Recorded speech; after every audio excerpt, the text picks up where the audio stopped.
അസ്സലാമു അലൈക്കും വറഹ്മത്തുള്ളാഹി വബറകാതുഹു. അൽഹംദുലില്ലാഹി റബ്ബിൽ ആലമീൻ വസല്ലല്ലാഹു വസല്ലമ അലാ നബിയിന മുഹമ്മദ് വഅലാ ആലിഹി വസഹ്ബിഹി അജ്മഈൻ വമൻ വാലാ. റബ്ബി ഇശ്റഹ് ലി സ്വദ്രി വയസ്സിർ ലി അംരി വഹ്ലുൽ ഉഖ്ദതം മിൻ ലിസാനി യഫ്ഖഹു ഖൗലി. ഏറെ സ്നേഹം നിറഞ്ഞ വിശുദ്ധ ഖുർആനിൻ്റെ പഠിതാക്കളെ, അല്ലാഹു സുബ്ഹാനഹു തആലയെ സൂക്ഷിച്ച് ജീവിക്കണമെന്ന് ആമുഖമായി സ്വന്തത്തോടും നിങ്ങൾ ഓരോരുത്തരോടും വസിയ്യത്ത് ചെയ്യുകയാണ്, ഉപദേശിക്കുകയാണ്. വിശുദ്ധ ഖുർആൻ 2-ാം അധ്യായം സൂറത്തുൽ ബഖറയുടെ 135 വരെയുള്ള വചനങ്ങളാണ് കഴിഞ്ഞ ക്ലാസ്സിൽ നമ്മൾ തഫ്സീർ മനസ്സിലാക്കിയത്. മഹാനായ ഇബ്രാഹിം അലൈഹിസ്സലാത്തു വസ്സലാമയുടെ മില്ലത്തിനെ സംബന്ധിച്ചാണ് ലാസ്റ്റ് ക്ലാസ്സിൽ നമ്മൾ പറഞ്ഞ് അവസാനിപ്പിച്ചത്. യഹൂദികളായ ആളുകൾ അവർ പറയുമായിരുന്നു, വഖാലു കൂനു ഹൂദൻ ഔ നസാറ, നിങ്ങൾ ഒന്നെങ്കിൽ ജൂതനാകണം അല്ലെങ്കിൽ നിങ്ങൾ ക്രിസ്ത്യാനിയാകണം, എങ്കിൽ തഹ്തദൂ, നിങ്ങൾ സന്മാർഗം പ്രാപിക്കുമെന്ന്. അപ്പം ഈ ഒരു വാദത്തിനെ അള്ളാഹു ശക്തമായി മറുപടി കൊടുത്തത്, ഖുൽ, നബിയെ അത് പറയുന്നവരോട് പറയണം, ബൽ, ഇല്ല, അങ്ങനെയല്ല. അതിനെ തിരുത്താൻ വേണ്ടി ഉപയോഗിച്ചൊരു വാചകമാണ് ബൽ. വിശുദ്ധ ഖുർആൻ പല സ്ഥലങ്ങളിലും ഒരു കാര്യം പറയുമ്പോൾ അതിനെ തിരുത്താൻ വേണ്ടി പല വാക്കുകൾ ഉപയോഗിക്കാറുണ്ട്. ചില സ്ഥലങ്ങളിൽ കല്ല ഉപയോഗിക്കും. അതുപോലെ ഉപയോഗിക്കുന്നൊരു വാക്കാണ് ബൽ, അങ്ങനെയല്ല, എന്നാൽ, പക്ഷേ എന്നൊക്കെ പറയാനാണ് ആ വാക്ക് ഉപയോഗിക്കുക. എന്നിട്ട് എന്താണ് പറഞ്ഞത്? മില്ലത്ത് ഇബ്രാഹിമ ഹനീഫ, ഇബ്രാഹിം നബിയുടെ മാർഗം. എങ്ങനെയുള്ള ഇബ്രാഹിം നബിയാണ്? ഹനീഫൻ, ഋജുമനസ്കനായ ഇബ്രാഹിം നബിയുടെ മാർഗത്തെയാണ് നിങ്ങൾ പിൻപറ്റേണ്ടത്. എങ്കിൽ തഹ്തദൂ, ജൂതന്മാരെ, നസാറാക്കളെ, നിങ്ങൾ എന്തു ചെയ്യും? നേർമാർഗം പ്രാപിക്കും. വമാ കാന മിനൽ മുശ്രിക്കീൻ, അദ്ദേഹം മുശ്രിക്കീങ്ങളുടെ കൂട്ടത്തിലായിട്ടില്ല. ഈ ആയത്തെ നമ്മൾ പറഞ്ഞ് അവസാനിപ്പിച്ച ഈ ആയത്തിൽ ഒരു വാക്ക് നമുക്ക് വിശദമായി പഠിക്കേണ്ടതുണ്ട്. അതിൽ പറഞ്ഞ ഹനീഫൻ, നമ്മളെപ്പോഴും ഇബ്രാഹിം നബിനെ പറ്റി പറയുമ്പോൾ ആദ്യം പറയുന്ന വാക്കാണ്. ഇബ്രാഹിം നബി ആരാണ്? ഇബ്രാഹിം നബി വലാകിൻ കാന ഇബ്രാഹീമ ഹനീഫൻ, വലാകിൻ കാന ഹനീഫൻ മുസ്ലിമൻ വമാ കാന മിനൽ മുശ്രിക്കീൻ. അപ്പോൾ ഇബ്രാഹിം നബിയെപ്പറ്റി ജൂതന്മാരും നസാറാക്കളും അറബികളൊക്കെ അവകാശവാദം ഉന്നയിക്കുമ്പോൾ ഖുർആൻ ആ അവകാശവാദത്തിൻ്റെ മുനയുടിച്ചത് ഇങ്ങനെയാണ്: മാ കാന ഇബ്രാഹീമു യഹൂദിയൻ വലാ നസ്രാനിയൻ. ഇബ്രാഹിം നബി ജൂതനായിട്ടില്ല, നസ്രാനിയായിട്ടില്ല. വലാകിൻ കാന, എന്നാൽ അദ്ദേഹമായിരുന്നു ഹനീഫൻ, മുസ്ലിമൻ. ആദ്യം മുസ്ലിം പറയാതെ ആദ്യം പറഞ്ഞ വാക്കെന്താണ്? ഹനീഫൻ. എന്തുകൊണ്ട് ആദ്യം മുസ്ലിം പറഞ്ഞില്ല, ആദ്യം ഹനീഫൻ? ഹനഫ എന്ന വാക്കിൽ നിന്നാണ് ഹനീഫ് വന്നിട്ടുള്ളത്. എന്തുകൊണ്ടായിരിക്കാം ഹനീഫൻ എന്ന് പറയാൻ കാരണം? പലപ്പോഴും നമ്മളൊക്കെ ആയത്തുകളുടെ അർത്ഥം വായിച്ചിങ്ങനെ പോകുമ്പോൾ, അല്ലെങ്കിൽ ക്ലാസ്സുകളിലൊക്കെ നമ്മൾ പ്രസംഗങ്ങളിൽ ഇങ്ങനെ കേട്ടുപോകും, ഇബ്രാഹിം നബി ഋജുമനസ്കനായിരുന്നു എന്നൊക്കെ. അതൊരു ഭാഷാർത്ഥമാണ്. എന്നാൽ അതിൻ്റെ അകക്കാമ്പ് നമ്മൾ എത്രത്തോളം മനസ്സിലാക്കിയിട്ടുണ്ടെന്ന് നമ്മൾ ചിന്തിക്കണം. ഹനഫ എന്ന വാക്കിൻ്റെ അർത്ഥം ചാഞ്ഞു നിൽക്കാനാണ്, ചായുക. ഒരു സ്ഥലത്തേക്ക് ചായുന്നതിനാണ് ഹനഫ എന്ന് പറയുക. അതിന് ഭാഷാർത്ഥം പറയുന്നത് മാഇലുൻ, ചായുന്നവനാണ്, മിനശ്ശർരി ഇലൽ ഖൈർ, തിന്മകളിൽ നിന്ന് നന്മയിലേക്ക് ചാഞ്ഞു കിടക്കുന്നവൻ എന്നാണ് ഹനഫ എന്ന വാക്കിൻ്റെ അർത്ഥം. എന്നാൽ ഇവിടെ ഇബ്രാഹിം നബി ഷിർക്കിൽ നിന്ന് തൗഹീദിലേക്ക് എന്ത് ചെയ്തു? ചാഞ്ഞു കിടന്നു. എന്ന് പറഞ്ഞാൽ ഒരു നിലക്കും തൗഹീദിൽ നിന്ന് വ്യതിചലിച്ച് ഷിർക്കിലേക്കൊരു ചായ്വ് ഇബ്രാഹിം നബിക്ക് ഉണ്ടാവൂല. ഇനി ഈ ഒരു വാക്കിനെ പണ്ഡിതന്മാർ എത്രത്തോളം വിശദീകരിച്ചെന്നറിയോ? ഹനഫ യഹ്നിഫു ഹനഫൻ, അത് നമുക്കൊന്ന് എഴുതാം. ഹനഫ യഹ്നിഫു ഹനഫൻ.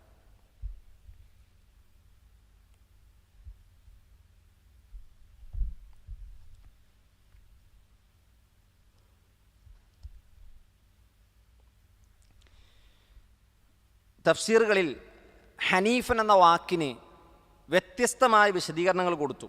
അതിലൊന്ന് ഇന്നഹുൽ മുസ്തഖീം മിൻ കുല്ലി ഷൈ, എല്ലാ കാര്യത്തിൽ നിന്നും എന്ന് പറഞ്ഞ എല്ലാ തിന്മകളിൽ നിന്നും അദ്ദേഹം ആരായിരുന്നു? മുസ്തഖീമായിരുന്നു, നേരെ ചൊവ്വേ നിലകൊണ്ട വ്യക്തിയായിരുന്നു എന്നാണ് ഹനീഫൻ എന്നതിൻ്റെ ഒരു അർത്ഥം. എന്ന് പറഞ്ഞാൽ നേരെ ചൊവ്വേ നിലകൊള്ളുക. മറ്റൊരർത്ഥം പണ്ഡിതന്മാർ പറഞ്ഞത് ഹാജൻ എന്ന് പറഞ്ഞാൽ ഹജ്ജ് ചെയ്യുന്നവനായിരുന്നു എന്നർത്ഥം. അതാണ് മറ്റൊരർത്ഥം, ഹജ്ജ് ചെയ്യുന്നവനായിരുന്നു, അല്ലെങ്കിൽ അൽ ഹാജ്, ഹജ്ജ് ചെയ്യുന്ന വ്യക്തി. മറ്റൊന്ന് മുഖ്ലിസൻ, ആത്മാർത്ഥതയുള്ളവൻ എന്നർത്ഥമാണ്. മറ്റൊരർത്ഥം അൽ ഖിത്താൻ,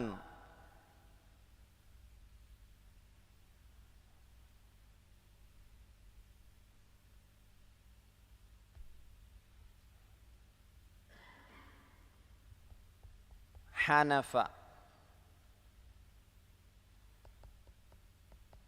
യഹ്നിഫു, ഹനഫൻ. അതിൽ നിന്നാണ് ഹനീഫൻ വന്നത്, ഹനീഫൻ. ഓക്കെ, അപ്പോൾ ഒരർത്ഥം എന്താണ്? ഈ ഹനീഫൻ എന്നുകൊണ്ട് അർത്ഥമാക്കുന്ന ഒന്നെന്താണ്? അൽ ഹാജ്, ഹജ്ജ് ചെയ്ത വ്യക്തി. കാരണം ഇബ്രാഹിം നബിക്ക് മുമ്പ് ഒരാളും എന്ത് ചെയ്തിട്ടില്ല? ഹജ്ജ് ചെയ്തിട്ടില്ല. പ്രധാനപ്പെട്ടൊരു പോയിന്റാണ്. ഇബ്രാഹിം നബിക്ക് മുമ്പ് ഒരാളും ഹജ്ജ് ചെയ്തിട്ടില്ല. ഇബ്രാഹിം നബി മുതൽ പിന്നീടുള്ള മുഹമ്മദ് സല്ലല്ലാഹു അലൈഹി വസല്ലമ വരെയുള്ള മുഴുവൻ പ്രവാചകന്മാരും കഅബാലയത്തിൻ്റെ അടുക്കലേക്ക് എന്ത് ചെയ്തിട്ടുണ്ട്? എത്തിയിട്ടുണ്ടെന്നാണ് നമുക്ക് കാണാൻ കഴിയുക. മൂസാ നബി വന്നിട്ടുണ്ട്. ഓരോ പ്രവാചകന്മാരുടെ ചരിത്രം എടുത്താൽ അവർ കഅബാലയത്തിൽ എത്തിയിട്ടുണ്ടെന്നാണ്. മഹാനായ ഈസാ അലൈഹി സ്വലാത്തു വസ്സലാമ വരുമ്പോഴും എവിടേക്ക് എത്തുമെന്നാണ്? മക്കയിലേക്ക് എത്തുമെന്നാണ്. അപ്പോൾ എല്ലാ പ്രവാചകന്മാരും ഇബ്രാഹിം നബിയുടെ വിളിക്ക് എന്ത് ചെയ്തിട്ടുണ്ട്? ഉത്തരം നൽകിയിട്ടുണ്ട്. അപ്പോൾ ഇബ്രാഹിം നബിക്ക് മുമ്പുള്ള ഒരു പ്രവാചകന്മാരുടെ ചരിത്രം പറയുമ്പോഴും ഹനീഫൻ എന്ന വാക്ക് ഉപയോഗിച്ചിട്ടില്ല. ഇബ്രാഹിം നബിയുടെ ചരിത്രത്തിൽ മാത്രമാണ്. എന്തുകൊണ്ടാണ് പണ്ഡിതന്മാർ പറയുന്നത്? ഹാജ്, അദ്ദേഹം ഹജ്ജ് ചെയ്ത ആദ്യത്തെ വ്യക്തിയാണ് ഇബ്രാഹിം നബി. അതാണ് ഒരു അർത്ഥം. രണ്ടാമത്തെ അർത്ഥം മുഖ്ലിസൻ അല്ലെങ്കിൽ മുഖ്ലിസുൻ, ആത്മാർത്ഥതയുള്ളവൻ എന്ന് പറഞ്ഞാൽ ഷിർക്ക് കലരാത്ത വ്യക്തി, ഷിർക്കിൻ്റെ കലർപ്പില്ലാത്ത വ്യക്തി എന്ന അർത്ഥമാണ്. മൂന്നാമത്തെ ഒരു അർത്ഥമുണ്ട്, അൽ ഖിത്താൻ. അൽ ഖിത്താൻ എന്ന് പറഞ്ഞാൽ എന്താ? സുന്നത്ത് കഴിക്കുക. ഇബ്രാഹിം നബി അലൈഹി സ്വലാത്തു വസ്സലാമ എന്ത് ചെയ്തു? സുന്നത്ത് കഴിച്ചിരുന്നു അദ്ദേഹത്തിൻ്റെ 80 വയസ്സുകൾ പിന്നിട്ടപ്പോൾ. അപ്പോൾ പണ്ഡിതന്മാർ പറഞ്ഞു ആ ഖിത്താൻ എന്നൊരു അർത്ഥം മാത്രം അവിടെ എന്ത് ചെയ്യാൻ പറ്റൂല, പറയാൻ കഴിയില്ല. എന്തുകൊണ്ടാണ്? മഹാനായ ഇബ്നു ജരീർ അത്തൊബരി റഹ്മഹുല്ല അദ്ദേഹത്തിൻ്റെ തഫ്സീറിൽ ഇതൊന്നുകൂടി വ്യക്തമാക്കി അദ്ദേഹം പറയുന്നുണ്ട്. അതായത് കേവലം ഖിത്താൻ എന്ന് മാത്രം ഹനീഫിന് അർത്ഥം കൊടുക്കാൻ കഴിയില്ല. കാരണം ജൂതന്മാരാരെങ്കിലും ഖിത്താൻ ചെയ്താൽ അദ്ദേഹം അവരാരാണെന്ന് പറയേണ്ടി വരും, അവരും ഹനീഫാണെന്ന് പറയേണ്ടി വരും. അപ്പോൾ അതിൻ്റെ അർത്ഥം എന്താണ് എന്ന് മഹാനായ ഇബ്നു ജരീർ അത്തൊബരി റഹ്മഹുല്ല വിശദീകരിക്കുന്നത് നമുക്ക് കാണാൻ കഴിയും. ഹനീഫൻ എന്നുകൊണ്ട് ഉദ്ദേശിക്കുന്നതിൽ എന്തെല്ലാം പെടും, എന്തെല്ലാം കാര്യങ്ങൾ ഉൾക്കൊള്ളും എന്ന് അദ്ദേഹം എന്ത് ചെയ്യുന്നുണ്ട്? വ്യക്തമായി വിശദീകരിക്കുന്നുണ്ട്.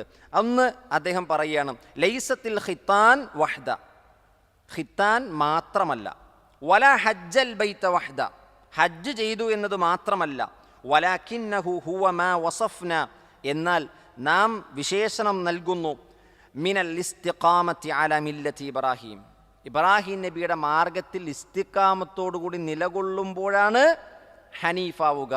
കേവലം സുന്നത്ത് ചെയ്താൽ മാത്രം എന്താവൂല? ഹനീഫാവൂല. ഒരു തവണ ഹജ്ജ് ചെയ്താൽ മാത്രം എന്താവൂല? ഹനീഫാകൂല. വത്തിബാഉഹു അലൈഹ, അതിൻ്റെ മേൽ എന്ന് പറഞ്ഞാൽ ഇബ്രാഹിം നബിയുടെ മില്ലത്തിനെ പിന്തുടരുമ്പോഴാണ് അവൻ ഹനീഫാവുക. വൽ ഇഅ്തിമാമു ബിഹി ഫീഹ, അദ്ദേഹത്തെ ഇമാമായി സ്വീകരിക്കുമ്പോഴാണ് ഒരാൾ ഹനീഫാവുക.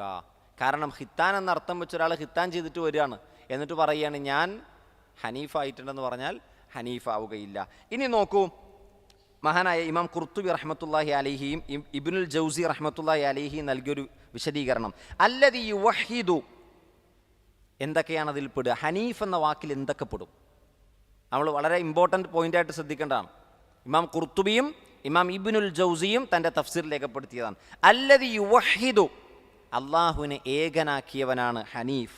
വയഹുജ്ജു, ഹജ്ജ് ചെയ്തവനാണ് ഹനീഫ്. വയുളഹി, അള്ളാഹുവിന് വേണ്ടി ബലികർമ്മം ചെയ്തവനാണ് ഹനീഫ്. വയഖ്തതിനു, അള്ളാഹുവിൻ്റെ കൽപ്പന പ്രകാരം സുന്നത്ത് ചെയ്ത വ്യക്തിയാണ് ഹനീഫ്. വയസ്തഖ്ബിലുൽ ഖിബ്ല, ഖിബ്ലയിലേക്ക് തിരിഞ്ഞവനാണ് ഹനീഫ്. ഇതെല്ലാം കൂടി ഉൾക്കൊള്ളുമ്പോഴാണ് ഒരാൾ ആരാകുക? ഹനീഫാവുക.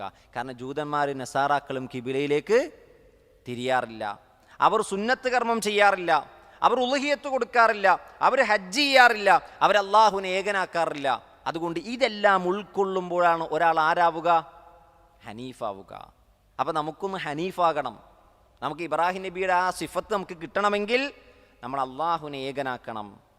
ജീവിതത്തിൽ ഒരിക്കലെങ്കിലും കഴിവുണ്ടെങ്കിൽ ഹജ്ജ് ചെയ്യാൻ കഴിയണം, ഉളുഹിയത്ത് കൊടുക്കാൻ കഴിയണം, സുന്നത്ത് കർമ്മം നിർവഹിക്കാൻ കഴിയണം. അതേപോലെ ഖിബ്ലയിലേക്ക് തിരിഞ്ഞു നിന്നുകൊണ്ട് നമസ്കരിക്കാൻ കഴിയുമ്പോഴാണ് നമ്മൾ ആരാവുക?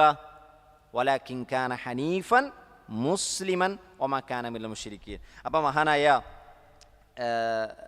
ഇമാം ഇബ്നു ജരീർ അത്ത്-തുബരി റഹ്മത്തുള്ളാഹി അലൈഹി പറയുകയാണ്, ഫഇൻ ഖാല ഖായിലുൻ, ഇനി ഒരാൾ പറയുകയാണ്, അവ മാ കാന മൻ കാന മിൻ ഖബ്ലി ഇബ്രാഹിം, ഇബ്രാഹിം നബിക്ക് മുമ്പുള്ളവരുണ്ടല്ലോ, മുമ്പുള്ള പ്രവാചകന്മാർ, മിനൽ അംബിയാ വ അത്ബാഇഹിം, ആ പ്രവാചകന്മാരും അവരെ പിൻപറ്റിയവരും, മുസ്തഖീമീന അലാ മാ ഉമിറു മിൻ ത്വാഅത്തില്ലാഹി ഇസ്തിഖാമത ഇബ്രാഹിം വ അത്ബാഇഹി, അതായത് അവരൊക്കെ ഈ ഹനീഫിൻ്റെ ഗണത്തിൽ വരുമോ? കാരണം അവരെ പറ്റിയൊന്നും ഹനീഫ് എന്ന് പറഞ്ഞിട്ടില്ല. അപ്പോൾ അവരൊക്കെ അള്ളാഹു കൽപ്പിച്ചതനുസരിച്ച് എന്ത് ചെയ്തിട്ടുണ്ട്? കഴിഞ്ഞുപോയ പ്രവാചകന്മാരും അനുയായികളും നിലകൊണ്ടിട്ടുണ്ട്. അപ്പോൾ അവർ ഹനീഫല്ലേ എന്നൊരു ചോദ്യം വരാം. ഇബ്രാഹിം നബി മുതലാണോ ഇങ്ങോട്ട് ഹനീഫാവുക? അപ്പോൾ അദ്ദേഹം പറയുകയാണ്, അവരും ഹനീഫാണ്. എങ്ങനെയാണ്? ഫകൈഫ അളീഫു ഹനീഫിയ, എങ്ങനെയാണ് ഈ ഹനീഫിയത്തിലേക്ക് ചേർക്കപ്പെടുക? ഇല ഇബ്രാഹിം, ഇബ്രാഹിമിലേക്കും, വ അത്ബാഇഹി, അദ്ദേഹത്തെ പിൻപറ്റിയവരിലേക്കും, അലൈഹിമുസ്സലാം, അലാ മില്ലത്തിഹി ഖാസ, പ്രത്യേകമായി ഇബ്രാഹിം നബിയുടെ മില്ലത്തിലേക്ക് ചേർക്കപ്പെടുന്നത് എങ്ങനെയാണ്? ദൂന സാഇരിൽ അംബിയാഇ ഖബ്ലഹു വ അത്ബാഇഹിം, മുൻകഴിഞ്ഞ പ്രവാചകന്മാരോടും അവരുടെ അനുയായികളും കൂടാതെ.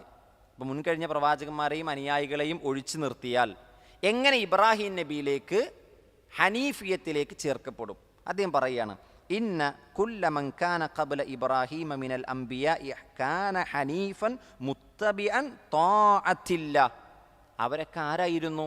ഹനീഫായിരുന്നു. അള്ളാഹുവിനെ അനുസരിക്കുന്നതിൽ അവരെല്ലാ കാര്യങ്ങളും പിൻപറ്റിയിരുന്നു. പക്ഷേ വലാകിന്നല്ലാഹ തആല ദക്കറഹു ലം യജ്അൽ അഹദൻ മിൻഹും ഇമാമൻ ലിമൻ ബഅദഹു മിൻ ഇബാദിഹി ഇലാ ഖിയാമിസ്സാഅ, ഇബ്രാഹിം നബിക്ക് മുമ്പുള്ളവരും ആരാണ്? ഹനീഫാണ്.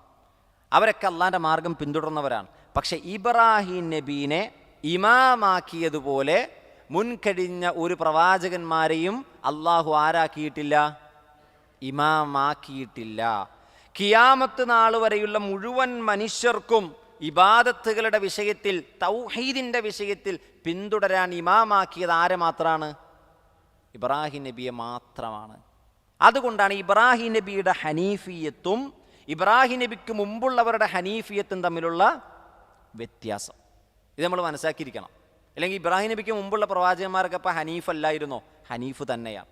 പക്ഷേ ഇബ്രാഹിം നബീനെ എന്താക്കി? പിന്നീട് വരുന്ന മുഴുവൻ പ്രവാചകന്മാരും പിൻപറ്റേണ്ട, മുഴുവൻ ജനങ്ങളും പിൻപറ്റേണ്ട ഒരു ഇമാമാക്കി അള്ളാഹു എന്ത് ചെയ്തു? അദ്ദേഹത്തെ മാറ്റി എന്നുള്ളതാണ്. അപ്പോൾ നോക്കൂ സഹോദരങ്ങളെ, അപ്പോൾ മുസ്ലിം എന്ന് പറയുമ്പോൾ അതിന് ശേഷം മുസ്ലിം എന്ന് പറഞ്ഞു, ഹനീഫൻ മുസ്ലിമൻ. അപ്പോൾ എന്താ മുസ്ലിമിൻ്റെ വ്യത്യാസം എന്താണ്?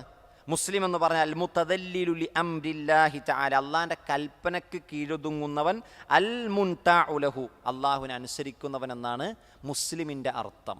അപ്പം മുസ്ലിമിന് ഒരു പ്രത്യേക ഒരു ഡെഫിനിഷൻ ഉണ്ട്, ഒരു തഅരീഫുണ്ട്. ഹനീഫിന് ഒരു പ്രത്യേക തഅരീഫുണ്ട്. ഇത് രണ്ടും കൂടി ചേരുമ്പോഴാണ് ഒരാൾ ആരാവുക? ശുദ്ധ മുവഹിദാവുക. അള്ളാഹു സുബ്ഹാനഹു വ തആല അതിൻ്റെ തൗഫീക്ക് നമുക്ക് പ്രദാനം ചെയ്യുമാറാകട്ടെ. അപ്പോൾ ഇനി ഹനീഫൻ എന്ന് കേൾക്കുമ്പോൾ ഈ അർത്ഥങ്ങളൊക്കെ നമ്മുടെ മനസ്സിലേക്ക് എന്ത് ചെയ്യണം? വരണം. കേവലം ഋജുമനസ്കനായി എന്ന ഒരു മലയാള പദത്തിൽ ഒതുങ്ങാതെ ഇതെല്ലാം ഉൾക്കൊള്ളുന്നതാണെന്ന് എന്ത് ചെയ്യണം? നമ്മൾ മനസ്സിലാക്കണം. കാരണം ആ ഒരു വാക്കിനെ തഫ്സീറുകൾ വളരെ വിശദമായിട്ട് എന്ത് ചെയ്തിട്ടുണ്ട്? തഫ്സീർ ചെയ്തിട്ടുണ്ട്. ഇനി നോക്കൂ, ഇനി ഇബ്രാഹിം നബിയുടെ മില്ലത്തിനെയാണ് പിൻപറ്റേണ്ടതെന്ന് പറഞ്ഞു. എന്നിട്ട് അല്ലാഹു സുബ്ഹാനഹു വ തആല തുടർന്ന് പറയുകയാണ്, ഖൂലൂ ആമന്നാ ബില്ലാഹി വമാ ഉൻസില ഇലൈനാ. പിൻപറ്റിയാൽ മാത്രം പോരാ. ഖൂലൂ, എന്താ? ഖാല യഖൂലു ഖുൽ. ഖാല പറഞ്ഞു, യഖൂലു പറയുന്നു, ഖുൽ നീ പറയണം.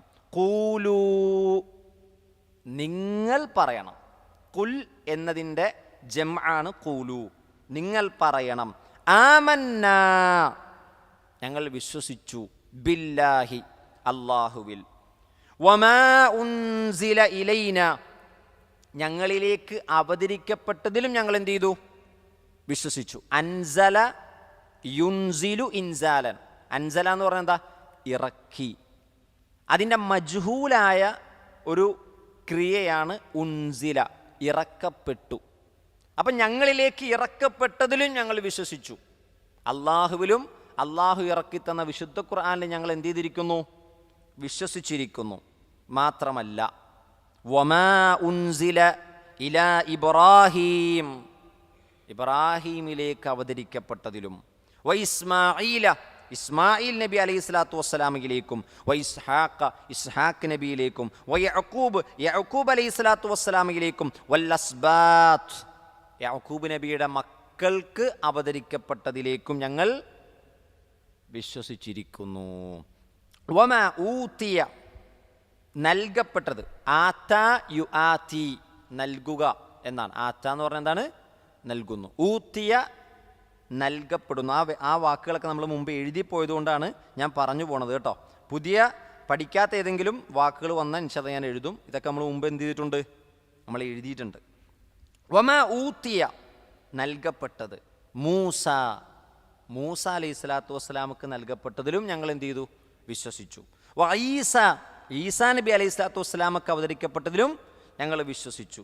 വമാ ഊത്തിയ നബിയൂൻ ബാക്കിയുള്ള മുഴുവൻ നബിമാർക്ക് അവതരിക്കപ്പെട്ടതിൽ ഞങ്ങൾ എന്ത് ചെയ്തു? വിശ്വസിച്ചു. മിർ റബ്ബിഹിം അവരുടെ റബ്ബിൻ്റെ അടുക്കൽ നിന്ന് അവതരിക്കപ്പെട്ടത്. നോക്കൂ, ഇവിടെ ആരെയൊക്കെ പറഞ്ഞു? ഇബ്രാഹിം, ഇസ്മായിൽ, ഇസ്ഹാഖ്, യഅഖൂബ് വല്ലസ്ബാത്ത്. ആദ്യം ഈ 5 ആളുകളുടെ കാറ്റഗറി ഇത് പറഞ്ഞു, 5 പേരെ. എന്നിട്ട് പിന്നെ പറയുകയാണ് വമാ ഊതിയ മൂസ വ ഈസ. അടുത്ത മൂന്നാമത്തെ കാറ്റഗറി എന്താണ്? വമാ ഊതിയൻ നബിയൂൻ. 3 കാറ്റഗറിയാക്കി. ഒന്നാമത് പറഞ്ഞത് ജൂതന്മാരും നസാറാക്കളും അറബികളും ഒരുപോലെ തങ്ങളുടെ പൂർവ്വ പിതാക്കന്മാരെന്ന് അവർ അവകാശപ്പെടുന്ന ഇബ്രാഹിം നബിനെ പറഞ്ഞു. മകൻ ഇസ്മായിലിനെയും ഇസ്ഹാക്കിനെയും അലൈഹിമുസ്സലാം പറഞ്ഞു. ഇസ്ഹാഖ് നബിയുടെ മകൻ യഅഖൂബ് നബിയെ പറ്റി പറഞ്ഞു. യഅഖൂബ് നബിയുടെ മക്കളിൽ ആരുണ്ട്? പ്രവാചകന്മാരുണ്ട്. അതുകൊണ്ടാണ് അസ്ബാത്ത് എന്ന് പറഞ്ഞത്. അവരെയും പറഞ്ഞു. ഈ 5 ആളുകളുടെ വിഷയത്തിൽ അറബികൾക്ക് തർക്കമില്ല, ജൂതന്മാർക്ക് തർക്കമില്ല, ക്രിസ്ത്യാനികൾക്ക് തർക്കമില്ല. ഇവരൊക്കെ പ്രവാചകന്മാരായിരുന്നു. ഇവർക്ക് അവതരിക്കപ്പെട്ടത് എന്താണോ അതിൽ ഞങ്ങൾ എന്ത് ചെയ്തിട്ടുണ്ട്? വിശ്വസിച്ചിട്ടുണ്ട്. അപ്പം ഞങ്ങൾക്ക് അവതരിക്കപ്പെട്ട ഖുർആനിൽ മാത്രമല്ല, അള്ളാഹുവും ഞങ്ങൾക്ക് അവതരിക്കപ്പെട്ട ഖുർആനും മാത്രമെന്ന് പറയുന്നവരല്ല ഞങ്ങൾ, കക്ഷിത്വത്തിൻ്റെ ആളുകളല്ല എന്നാണ് അവിടെ പറയണത്. പിന്നെയോ ഞങ്ങൾ എല്ലാ പ്രവാചകന്മാരെ അംഗീകരിക്കുന്നുണ്ട്. ഇനി ജൂതന്മാർ പ്രത്യേകം കൊണ്ടു നടക്കുന്ന പ്രവാചകനാണല്ലോ മൂസ അലൈഹി സ്വലാത്തു വസ്സലാം, തൗറാത്തിൻ്റെ അനുയായികൾ. ആ മൂസാ നബിക്ക് അവതരിക്കപ്പെട്ട തൗറാത്തിൽ ഞങ്ങൾ എന്ത് ചെയ്യുന്നുണ്ട്? വിശ്വസിക്കുന്നുണ്ട്. ഇനി ക്രിസ്ത്യാനികൾ പ്രത്യേകം അവകാശപ്പെടുന്ന ഈസാ നബിക്ക് അവതരിക്കപ്പെട്ട ഇഞ്ചീലിൽ ഞങ്ങൾ എന്ത് ചെയ്യുന്നുണ്ട്? വിശ്വസിക്കുന്നുണ്ട്.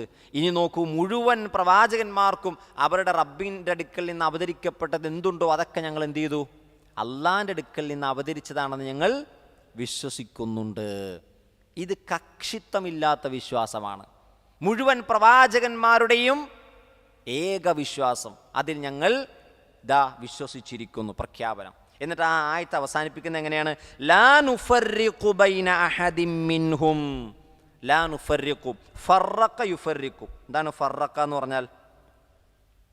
വേർതിരിക്കുക. ആ വാക്ക് നമുക്കൊന്ന് എഴുതാം. ഫറഖ യുഫർരിഖു തഫ്രീഖൻ. ഫറഖ എന്ന് പറഞ്ഞാൽ വേർതിരിക്കുക എന്നാണ്. ഫറഖ യുഫർരിഖു തഫ്രീഖൻ. തഫ്രീഖൻ വേർതിരിവ് കാണിക്കുക. ലാ നുഫർരിഖു ഞങ്ങൾ വേർതിരിവ് കാണിക്കുന്നില്ല. അവിടെ ലാ വന്നു. ലാ എന്ന് പറഞ്ഞാൽ എന്തിനാണ്? നഫിക്ക് ഉപയോഗിക്കുന്നതാണ്, നിഷേധിക്കാൻ ഉപയോഗിക്കുന്നതാണ്. നുഫർരിഖു ഞങ്ങൾ എന്നറിയിക്കാനാണ് അവിടെ നൂൻ എന്ന് പറയുന്ന നൂനുൽ മുത്തക്കല്ലിം എന്നാണ് പറയുക. മുത്തക്കല്ലിം സംസാരിക്കുന്ന ആളെ പറ്റിയാണ് അവിടെ ഞാൻ, ഞങ്ങൾ എന്നൊക്കെ പറയുക. ആ ലൊമീറിനെ കൊണ്ടുവന്ന എന്തിനാണ്? ഞങ്ങൾ എന്ന് അറിയിക്കാൻ വേണ്ടിയാണ്. അപ്പം ലാ നുഫർരിഖു ഞങ്ങൾ വേർതിരിവ് കാണിക്കുന്നില്ല ബൈന അഹദി മിൻഹും ആ പ്രവാചകന്മാരിൽ ഒരാളോട് ഞങ്ങൾ എന്ത് ചെയ്യുന്നില്ല? വേർതിരിവ് കാണിക്കുന്നില്ല. നിങ്ങളുടെ നബി ഈസാ നബി, ഞങ്ങളുടെ നബി മുഹമ്മദ് നബി എന്നൊന്നും നമ്മൾ എന്ത് ചെയ്യൂല, പറയില്ല. ഈ പ്രവാചകന്മാരൊക്കെ ഞങ്ങളുടെ നബി കൂടിയാണ്.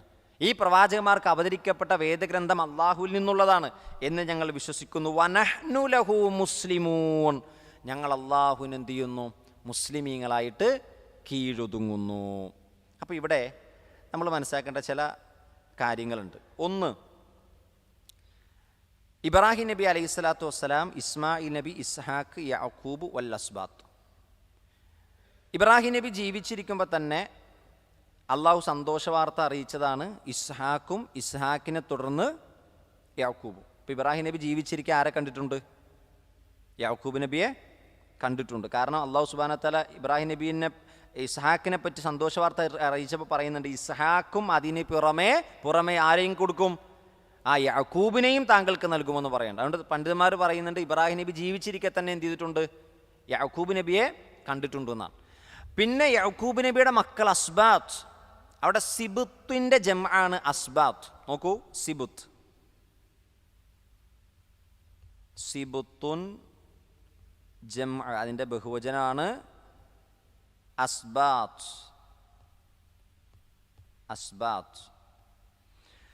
അവിടെ എന്തുകൊണ്ടാണ് സിബുത്ത് എന്ന് പറഞ്ഞത്? അതായത് ഇസ്രായേലിയർ അവരുടെ തലമുറക്ക് പറയുന്നത്, അതല്ലെങ്കിൽ അവരുടെ ജനറേഷന് പറയുന്ന വാക്കെന്താണ്? സിബുത്ത് എന്നാണ്. ഏതുപോലെ? അറബികൾ ഖബായിൽ പറയണത് പോലെ. അറബികൾ ഗോത്രങ്ങൾ പറയൂല, ഖബീല ജംഅ ഖബായിൽ. ഇതുപോലെ ഇസ്രായേലിയർ ഉപയോഗിച്ചിരുന്ന വാക്കേതാണ്? സിബുത്ത് എന്നാണ്. അപ്പം അറബികൾക്കിടയിൽ ഗോത്രമെന്ന് പറയുന്നത് പോലെ ജൂതന്മാരെന്ത് ചെയ്യുമായിരുന്നു? അവർ സിബുത്ത് എന്നാണ് പറയുക. അപ്പോൾ ഇബ്രാഹിം നബിയുടെ യാക്കൂബ് നബി അലൈഹി സ്വലാത്തു വസ്സലാമിയുടെ 12 മക്കളെ അസ്ബാത്ത് എന്നാണ് എന്ത് ചെയ്തിട്ടുള്ളത്? പറഞ്ഞിട്ടുള്ളത്. പിന്നീട് വന്ന മുഴുവൻ ഗോത്രവും ഈ അസ്ബാത്തിൽ നിന്നാണ്. അതുകൊണ്ടാണ് വിശുദ്ധ ഖുർആൻ സൂറത്തുൽ അഅറാഫിൻ്റെ 160-ാമത്തെ ആയത്തിൽ അല്ലാഹ് പറയുന്നുണ്ട് വഖത്തഅനാഹും ഇസ്നത്തൈ അശ്റത അസ്ബാതൻ ഉമമ. നാം ഇസ്രായേലിയരെ 12 അസ്ബാത്തുകളായി സമൂഹമായി അവരെന്ത് ചെയ്തിരിക്കുന്നു? കഷ്ണങ്ങളാക്കിയിരിക്കുന്നു. അപ്പോൾ അള്ളാഹു അവരെ ഓരോ ഉമ്മത്താക്കി എന്നാണ്. ഈ ഓരോ സിബത്തിനെ എന്താക്കി? ഓരോ ഉമ്മത്താക്കി. 12 മക്കളിൽ നിന്ന് ഓരോ ഉമ്മത്തുകളെ അള്ളാഹ് എന്ത് ചെയ്തു? കഷ്ണങ്ങളാക്കി. അപ്പം സിബുത്തിനെ അള്ളാഹു ഉമ്മമാക്കി എന്നാണ്, ഓരോ സിബുത്തിനെയും. പണ്ഡിതന്മാർ ഈ സിബത്ത് എന്ന വാക്കിനെ ഒന്നുകൂടി വിശദീകരിക്കുന്നുണ്ട്. അസ്ബാത്തു ഫി ബനി ഇസ്രായേൽ. ബനു ഇസ്രായേലിൽ അസ്ബാത്ത് എന്നാണ് പറയുക. എന്നാൽ ഏതുപോലെ കൽ ഖബാഇലി ഫി ബനി ഇസ്മായിൽ. ഇസ്മായിൽ നബിയുടെ സന്തതികളിൽ എന്താ പറയുക? ഖബായിൽ എന്നാണ് പറയുക. ഗോത്രങ്ങൾക്കും മക്കൾക്കും തലമുറകൾക്കൊക്കെ എന്താ പറയുക? ഖബായിൽ. അതുകൊണ്ടാണ് ഇസ്മായിൽ നബിയുടെ തലമുറ അറബികളിലേക്ക് എത്തിയപ്പോൾ അറബികളൊക്കെ എന്ത് ചെയ്തത്? ഖബായിൽ എന്ന് പറഞ്ഞത്. എന്നാൽ ഇസ്രായേലിൽ എന്താ പറയുക? അസ്ബാത്ത്. സിബുത്തിൻ്റെ ജംആണ് അസ്ബാത്ത്. മാത്രമല്ല പിന്നെയും വിശദീകരിച്ചു. അതായത് ഒരു വാപ്പയുടെ മക്കളെ മുഴുവൻ, ഒരു വാപ്പയിലേക്ക് ചേർക്കപ്പെടുന്ന മക്കളെ മുഴുവൻ എന്തു ചെയ്യും? അസ്ബാത്ത് എന്ന് പറയും. അതേപോലെ തന്നെ ഒരു മരത്തിൻ്റെ വൃക്ഷം, അതിൻ്റെ ശിഖരങ്ങൾ എങ്ങനെയാണോ, അതിനെ ഒരുപാട് ശിഖരങ്ങളുള്ള ബ്രാഞ്ചസ് ഉള്ള ഒരു മരത്തെ എന്തു ചെയ്യും? അസ്ബാത്ത് എന്ന് ഭാഷയിൽ എന്തു ചെയ്യും? പറയും. അപ്പോൾ ഒരു പിതാവിൽ നിന്ന് ഉണ്ടാകുന്ന മക്കൾ, ആ മക്കളുടെ തലമുറകൾ, അതിനെ അറബിയിൽ എന്താണ് ബനു ഇസ്രായേലിൽ പറഞ്ഞിരുന്നത്? അസ്ബാത്ത്. അപ്പോൾ ഖുർആൻ എന്ത് ചെയ്തു? അറബി ഭാഷയിലാണ് അല്ലേ? പക്ഷെ ആ അറബി ഭാഷയിലായ ഖുർആൻ അറബികൾക്ക് മനസ്സിലാകാൻ ഖബായിൽ എന്ന് പറഞ്ഞാൽ മതിയായിരുന്നു. പിന്നെ എന്താ പറഞ്ഞത്? ജൂതന്മാരുപയോഗിച്ചിരുന്ന സിബുത്ത് എന്ന വാക്കിനെയാണ് അള്ളാഹ് എന്ത് ചെയ്തത്? അവിടെ കൊണ്ടുവന്നത്. അപ്പോൾ ഒന്ന് ആലോചിച്ച് നോക്കണം. അതായത് ജൂതന്മാരെന്തായിരുന്നോ അവരുടെ തലമുറകൾക്ക് പറഞ്ഞിരുന്നത്, ആ വാക്കിനെ ശുദ്ധമായ അറബി ഭാഷയിലുള്ള വേദഗ്രന്ഥത്തിലേക്ക് എന്ത് ചെയ്തു? ആ ചരിത്രവും അവരുടെ കാലഘട്ടവും പഠിപ്പിച്ചു കൊടുക്കാൻ വേണ്ടി അള്ളാഹ് കൊണ്ടുവരികയാണ്. ഒന്ന് ആലോചിച്ച് നോക്കണം. നമ്മൾ അള്ളാഹു സുബ്ഹാനഹു തആല എത്രത്തോളം വ്യക്തമായിട്ടാണ് കാര്യങ്ങൾ വിശദീകരിക്കുന്നതെന്ന്. അറബികളെ സംബന്ധിച്ചിടത്തോളം ഖബായിൽ എന്ന് പറഞ്ഞാൽ പോരെ. പക്ഷേ ജൂതന്മാരുടെ ചരിത്രം പറയുമ്പോൾ അവിടെ ഖബായിൽ എന്ന് പറഞ്ഞാൽ പോലെ സിബുത്ത് എന്ന് തന്നെ എന്ത് ചെയ്യണം? പറയണം. അപ്പോൾ ഒരു വാക്ക് എവിടെ ഏത് രൂപത്തിൽ വെക്കണമെന്ന് അത്രയും കൃത്യതയോടെയാണ് വിശുദ്ധ ഖുർആൻ എന്ത് ചെയ്തിട്ടുള്ളത്? ഓരോ വാക്കുകളെയും തിരഞ്ഞെടുത്തിട്ടുള്ളത്. വെറുതെ ഒരു വാക്കുണ്ടെന്ന് വെച്ചതല്ല. അവിടെ ഏറ്റവും സ്യൂട്ടായിട്ടുള്ള, ഏറ്റവും ആപ്റ്റായിട്ടുള്ള വാക്കിനെ അള്ളാഹു അവിടെ എന്ത് ചെയ്തു? കൊണ്ടുവന്നു. അപ്പോൾ നോക്കൂ, അപ്പോൾ ഇബ്രാഹിം അലൈഹിസ്സലാത്തു വസ്സലാം, ഇസ്മായിൽ, ഇസ്ഹാഖ്, യഅ്കൂബ് വൽ അസ്ബാത്ത് ഇവർക്ക് അവതരിക്കപ്പെട്ടതിലൊക്കെ ഞങ്ങൾ എന്ത് ചെയ്തു? വിശ്വസിച്ചു. വമാ ഊതിയ മൂസ വ ഈസ, മൂസാ നബിക്കും ഈസാ നബിക്കും അവതരിക്കപ്പെട്ടതിൽ ഞങ്ങൾ എന്ത് ചെയ്തു? ഞങ്ങൾ വിശ്വസിച്ചു. മുഴുവൻ പ്രവാചകന്മാർക്ക് അവതരിക്കപ്പെട്ടതിലും ഞങ്ങൾ വിശ്വസിച്ചു. അവർക്കിടയിൽ ഞങ്ങൾ എന്ത് കാണിക്കൂല? ലാ നുഫറിഖു ബൈന അഹദിൻ മിൻഹും. മറ്റൊരിടത്ത് അല്ലാഹു സൂറത്തു ബഖറയുടെ അവസാനത്തിൽ ആമന റസൂൽ എന്താ പറഞ്ഞത്? ആമന റസൂലു ബിമാ ഉൻസില ഇലൈഹി മിർ റബ്ബിഹി വൽ മുഅ്മിനൂൻ കുല്ലുൻ ആമന ബില്ലാഹി വ മലായികതിഹി വ കുതുബിഹി വ റുസുലിഹി. നമ്മുടെ വിശ്വാസം എന്താണ്? എല്ലാ നബിമാരിലും മലക്കുകളിലും വേദഗ്രന്ഥത്തിലും ഞങ്ങൾ വിശ്വസിച്ചു. ലാ നുഫറിഖു ബൈന അഹദിൻ മിർ റസൂലിഹി. നമ്മൾ ആ പ്രവാചകന്മാർക്കിടയിൽ എന്ത് കാണിക്കൂല? വേർതിരിവ് കാണിക്കുകയില്ല. അപ്പോൾ നോക്കൂ, മറ്റ് പ്രവാചകന്മാരുടെ പ്രത്യേകത എന്താണെന്നറിയോ?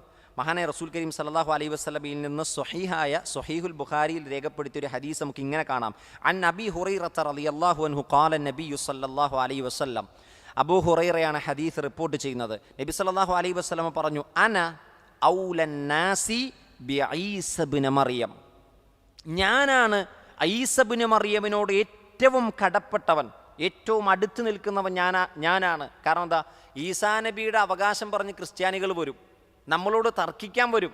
അത് ഈസാ നബി ഇങ്ങടെ നബിയല്ലേ എന്നല്ല പറയേണ്ടത്. പിന്നെയോ, ഞങ്ങളാണ് ഈസാ നബിയുടെ ഏറ്റവും അടുത്തു നിൽക്കുന്നവൻ, കടപ്പെട്ട് നിൽക്കുന്നവൻ. കാരണം റസൂലുള്ളാഹി സ്വല്ലല്ലാഹു അലൈഹി വസല്ലം പറയുകയാണ്, ഞാനാണ് ഈസാ നബിയോട് ഏറ്റവും അടുത്തു നിൽക്കുന്നവൻ. ഫിദ്ദുനിയാ വല്ലാഹിറ, ദുനിയാവിലും ആഖിറത്തിലും. കാരണം ഈസാ നബിക്ക് ശേഷം പിന്നെ ഒരു നബിയില്ല. ആരാണ് പിന്നെ വന്നത്? റസൂൽ കരീം സല്ലല്ലാഹു അലൈഹി വസല്ലമയാണ്. മുഹമ്മദ് നബി സല്ലല്ലാഹു അലൈഹി വസല്ലമക്ക് നബിയെപ്പറ്റി അവസാനമായി സന്തോഷ വാർത്ത അറിയിച്ച ആളും ആരാണ്? ഈസാ അലൈഹി സ്വലാത്തു വസ്സലാമയാണ്. അപ്പം നബി സല്ലല്ലാഹു അലൈഹി വസല്ലമയുടെ ഏറ്റവും അടുത്ത് നിൽക്കുന്നത്, നബി ഏറ്റവും അടുത്ത് നിൽക്കുന്നതും ആരോടാണ്? ഈസാ നബിയോടാണ്. എന്നിട്ട് പ്രവാചകൻ ഒരു ഉപമ പറഞ്ഞു. ആ ഉപമ ഏറെ ശ്രദ്ധേയമാണ്. വൽ അംബിയാഉ, പ്രവാചകന്മാർ, ഇഖ്വത്തുൻ ലിഅല്ലാത്ത്, അവർ അല്ലാത്തിലെ സഹോദരങ്ങളെ പോലെയാണ്. എന്താണ് ഈ അല്ലാത്ത് എന്ന് പറഞ്ഞാൽ? അത് അറബി ഭാഷയിൽ ഒരു പ്രയോഗമാണ് അല്ലാത്ത്. അതായത് ഒരു വാപ്പയുടെ വ്യത്യസ്ത ഭാര്യമാരിലുണ്ടാകുന്ന മക്കൾ എങ്ങനെയാണോ സഹോദരങ്ങൾ, അതുപോലെയാണ്. ഒരു വാപ്പാൻ്റെ ഒന്നിലധികമുള്ള ഭാര്യമാർ, ആ ഭാര്യമാരുടെ മക്കൾ അവർ പരസ്പരം എങ്ങനെയാണ്? ഒരു വാപ്പാൻ്റെ മക്കളാണ്, പക്ഷെ വ്യത്യസ്ത ഉമ്മമാരിലാണ്, പക്ഷെ അവർ സ്വന്തം സഹോദരങ്ങളെപ്പോലെയാണ്. എന്നിട്ട് നബി സല്ലല്ലാഹു അലൈഹി വസല്ലം പറയാണ്, ഉമ്മഹാത്തുഹും ഷത്ത, അവരുടെ ഉമ്മമാരാരാണ്? വ്യത്യസ്തമാണ്. എന്ന് പറഞ്ഞാൽ അവരുടെ ശരീഅത്ത്, ഇവിടെ ഉമ്മഹാത്ത് എന്ന് പറഞ്ഞ ഉദ്ദേശം എന്താണ്? അവരുടെ ശരീഅത്ത് വ്യത്യസ്തമാണ്. വദീനുഹും വാഹിദ്, അവരുടെ ദീൻ, മതം, ഫിത്രത്ത് അതെന്താണ്? ഒന്നാണ്. ഈ ഹദീസ് നമ്മൾ പഠിച്ചു വെക്കേണ്ടതാണ്. അപ്പോൾ അൽ അംബിയാഉ ഇഖ്വത്തുൻ ലിഅല്ലാത്ത്. അതുകൊണ്ടാണ് മഹാനായ റസൂൽ കരീം സല്ലല്ലാഹു അലൈഹി വസല്ലമ ത്വായിഫിൽ നിന്ന് കല്ലേറ് കിട്ടി പ്രവാചകൻ കണ്ണുകൾ നനഞ്ഞ് കരഞ്ഞുകൊണ്ട് പ്രവാചകൻ നടന്നു നീങ്ങി. പ്രവാചകൻ്റെ കാലിൽ നിന്ന് രക്തമൊലിക്കുന്നുണ്ട്, പ്രവാചകന് നടക്കാൻ കഴിയുന്നില്ല. വേച്ച് പ്രവാചകൻ ചുട്ടുപഴുത്ത മരുഭൂമിയിലൂടെ നടന്ന് അവസാനം അദ്ദേഹം അഭയം തേടിയത് ഉത്തുബയുടെ തോട്ടത്തിലാണ്. ഉത്തുബയാകട്ടെ ശത്രുവാണ്. ആ തോട്ടത്തിലെത്തുമ്പോൾ ആ തോട്ടത്തിലെ പരിചാരകനായിരുന്നു അദ്ദാസ് റളിയല്ലാഹു അൻഹു. ആ തോട്ടത്തിലെ സേവകനാണ്. അറബിയുടെ തോട്ടത്തിലേക്ക് ഒരാൾ പണിയെടുക്കുന്ന പോലെ ഒരു സാധാരണ മനുഷ്യൻ. അദ്ദാസ് റളിയല്ലാഹു അൻഹു ഇസ്ലാം സ്വീകരിക്കുന്നത് ആ സന്ദർഭത്തിലാണ്. അദ്ദാസ് റളിയല്ലാഹു അൻഹു നബിയുടെ ആ ഒരു വേദനയും പ്രയാസവും കഷ്ടപ്പാടും കണ്ട് പ്രവാചകന് ഒരു പാത്രം മുന്തിരി കൊണ്ടുവന്ന് കൊടുത്തു എന്നാണ്. പ്രവാചകന് വെള്ളം കൊടുത്തു. പ്രവാചകൻ സല്ലല്ലാഹു അലൈഹി വസല്ലമ അദ്ദാസിൻ്റെ മുൻപിൽ വെച്ച് വിതുമ്പുന്ന ചുണ്ടുകളുമായി ആ മുന്തിരി വായിലേക്ക് വെക്കുമ്പോൾ പ്രവാചകൻ ബിസ്മില്ല പറഞ്ഞു. അദ്ദാസിനെ അത്ഭുതപ്പെടുത്തി. അദ്ദാസ് ചോദിച്ചു, എന്താണ് താങ്കൾ ഭക്ഷണം കഴിക്കുമ്പോൾ ആദ്യം പറഞ്ഞത്? അപ്പോൾ നബി സല്ലല്ലാഹു പറഞ്ഞു, ഞാൻ അള്ളാഹുവിൻ്റെ നാമം ഉച്ചരിച്ചതാണ്. അദ്ദാസിനോട് നബി ചോദിച്ചു, അദ്ദാസ് താങ്കൾ എവിടുത്തുകാരനാണ്?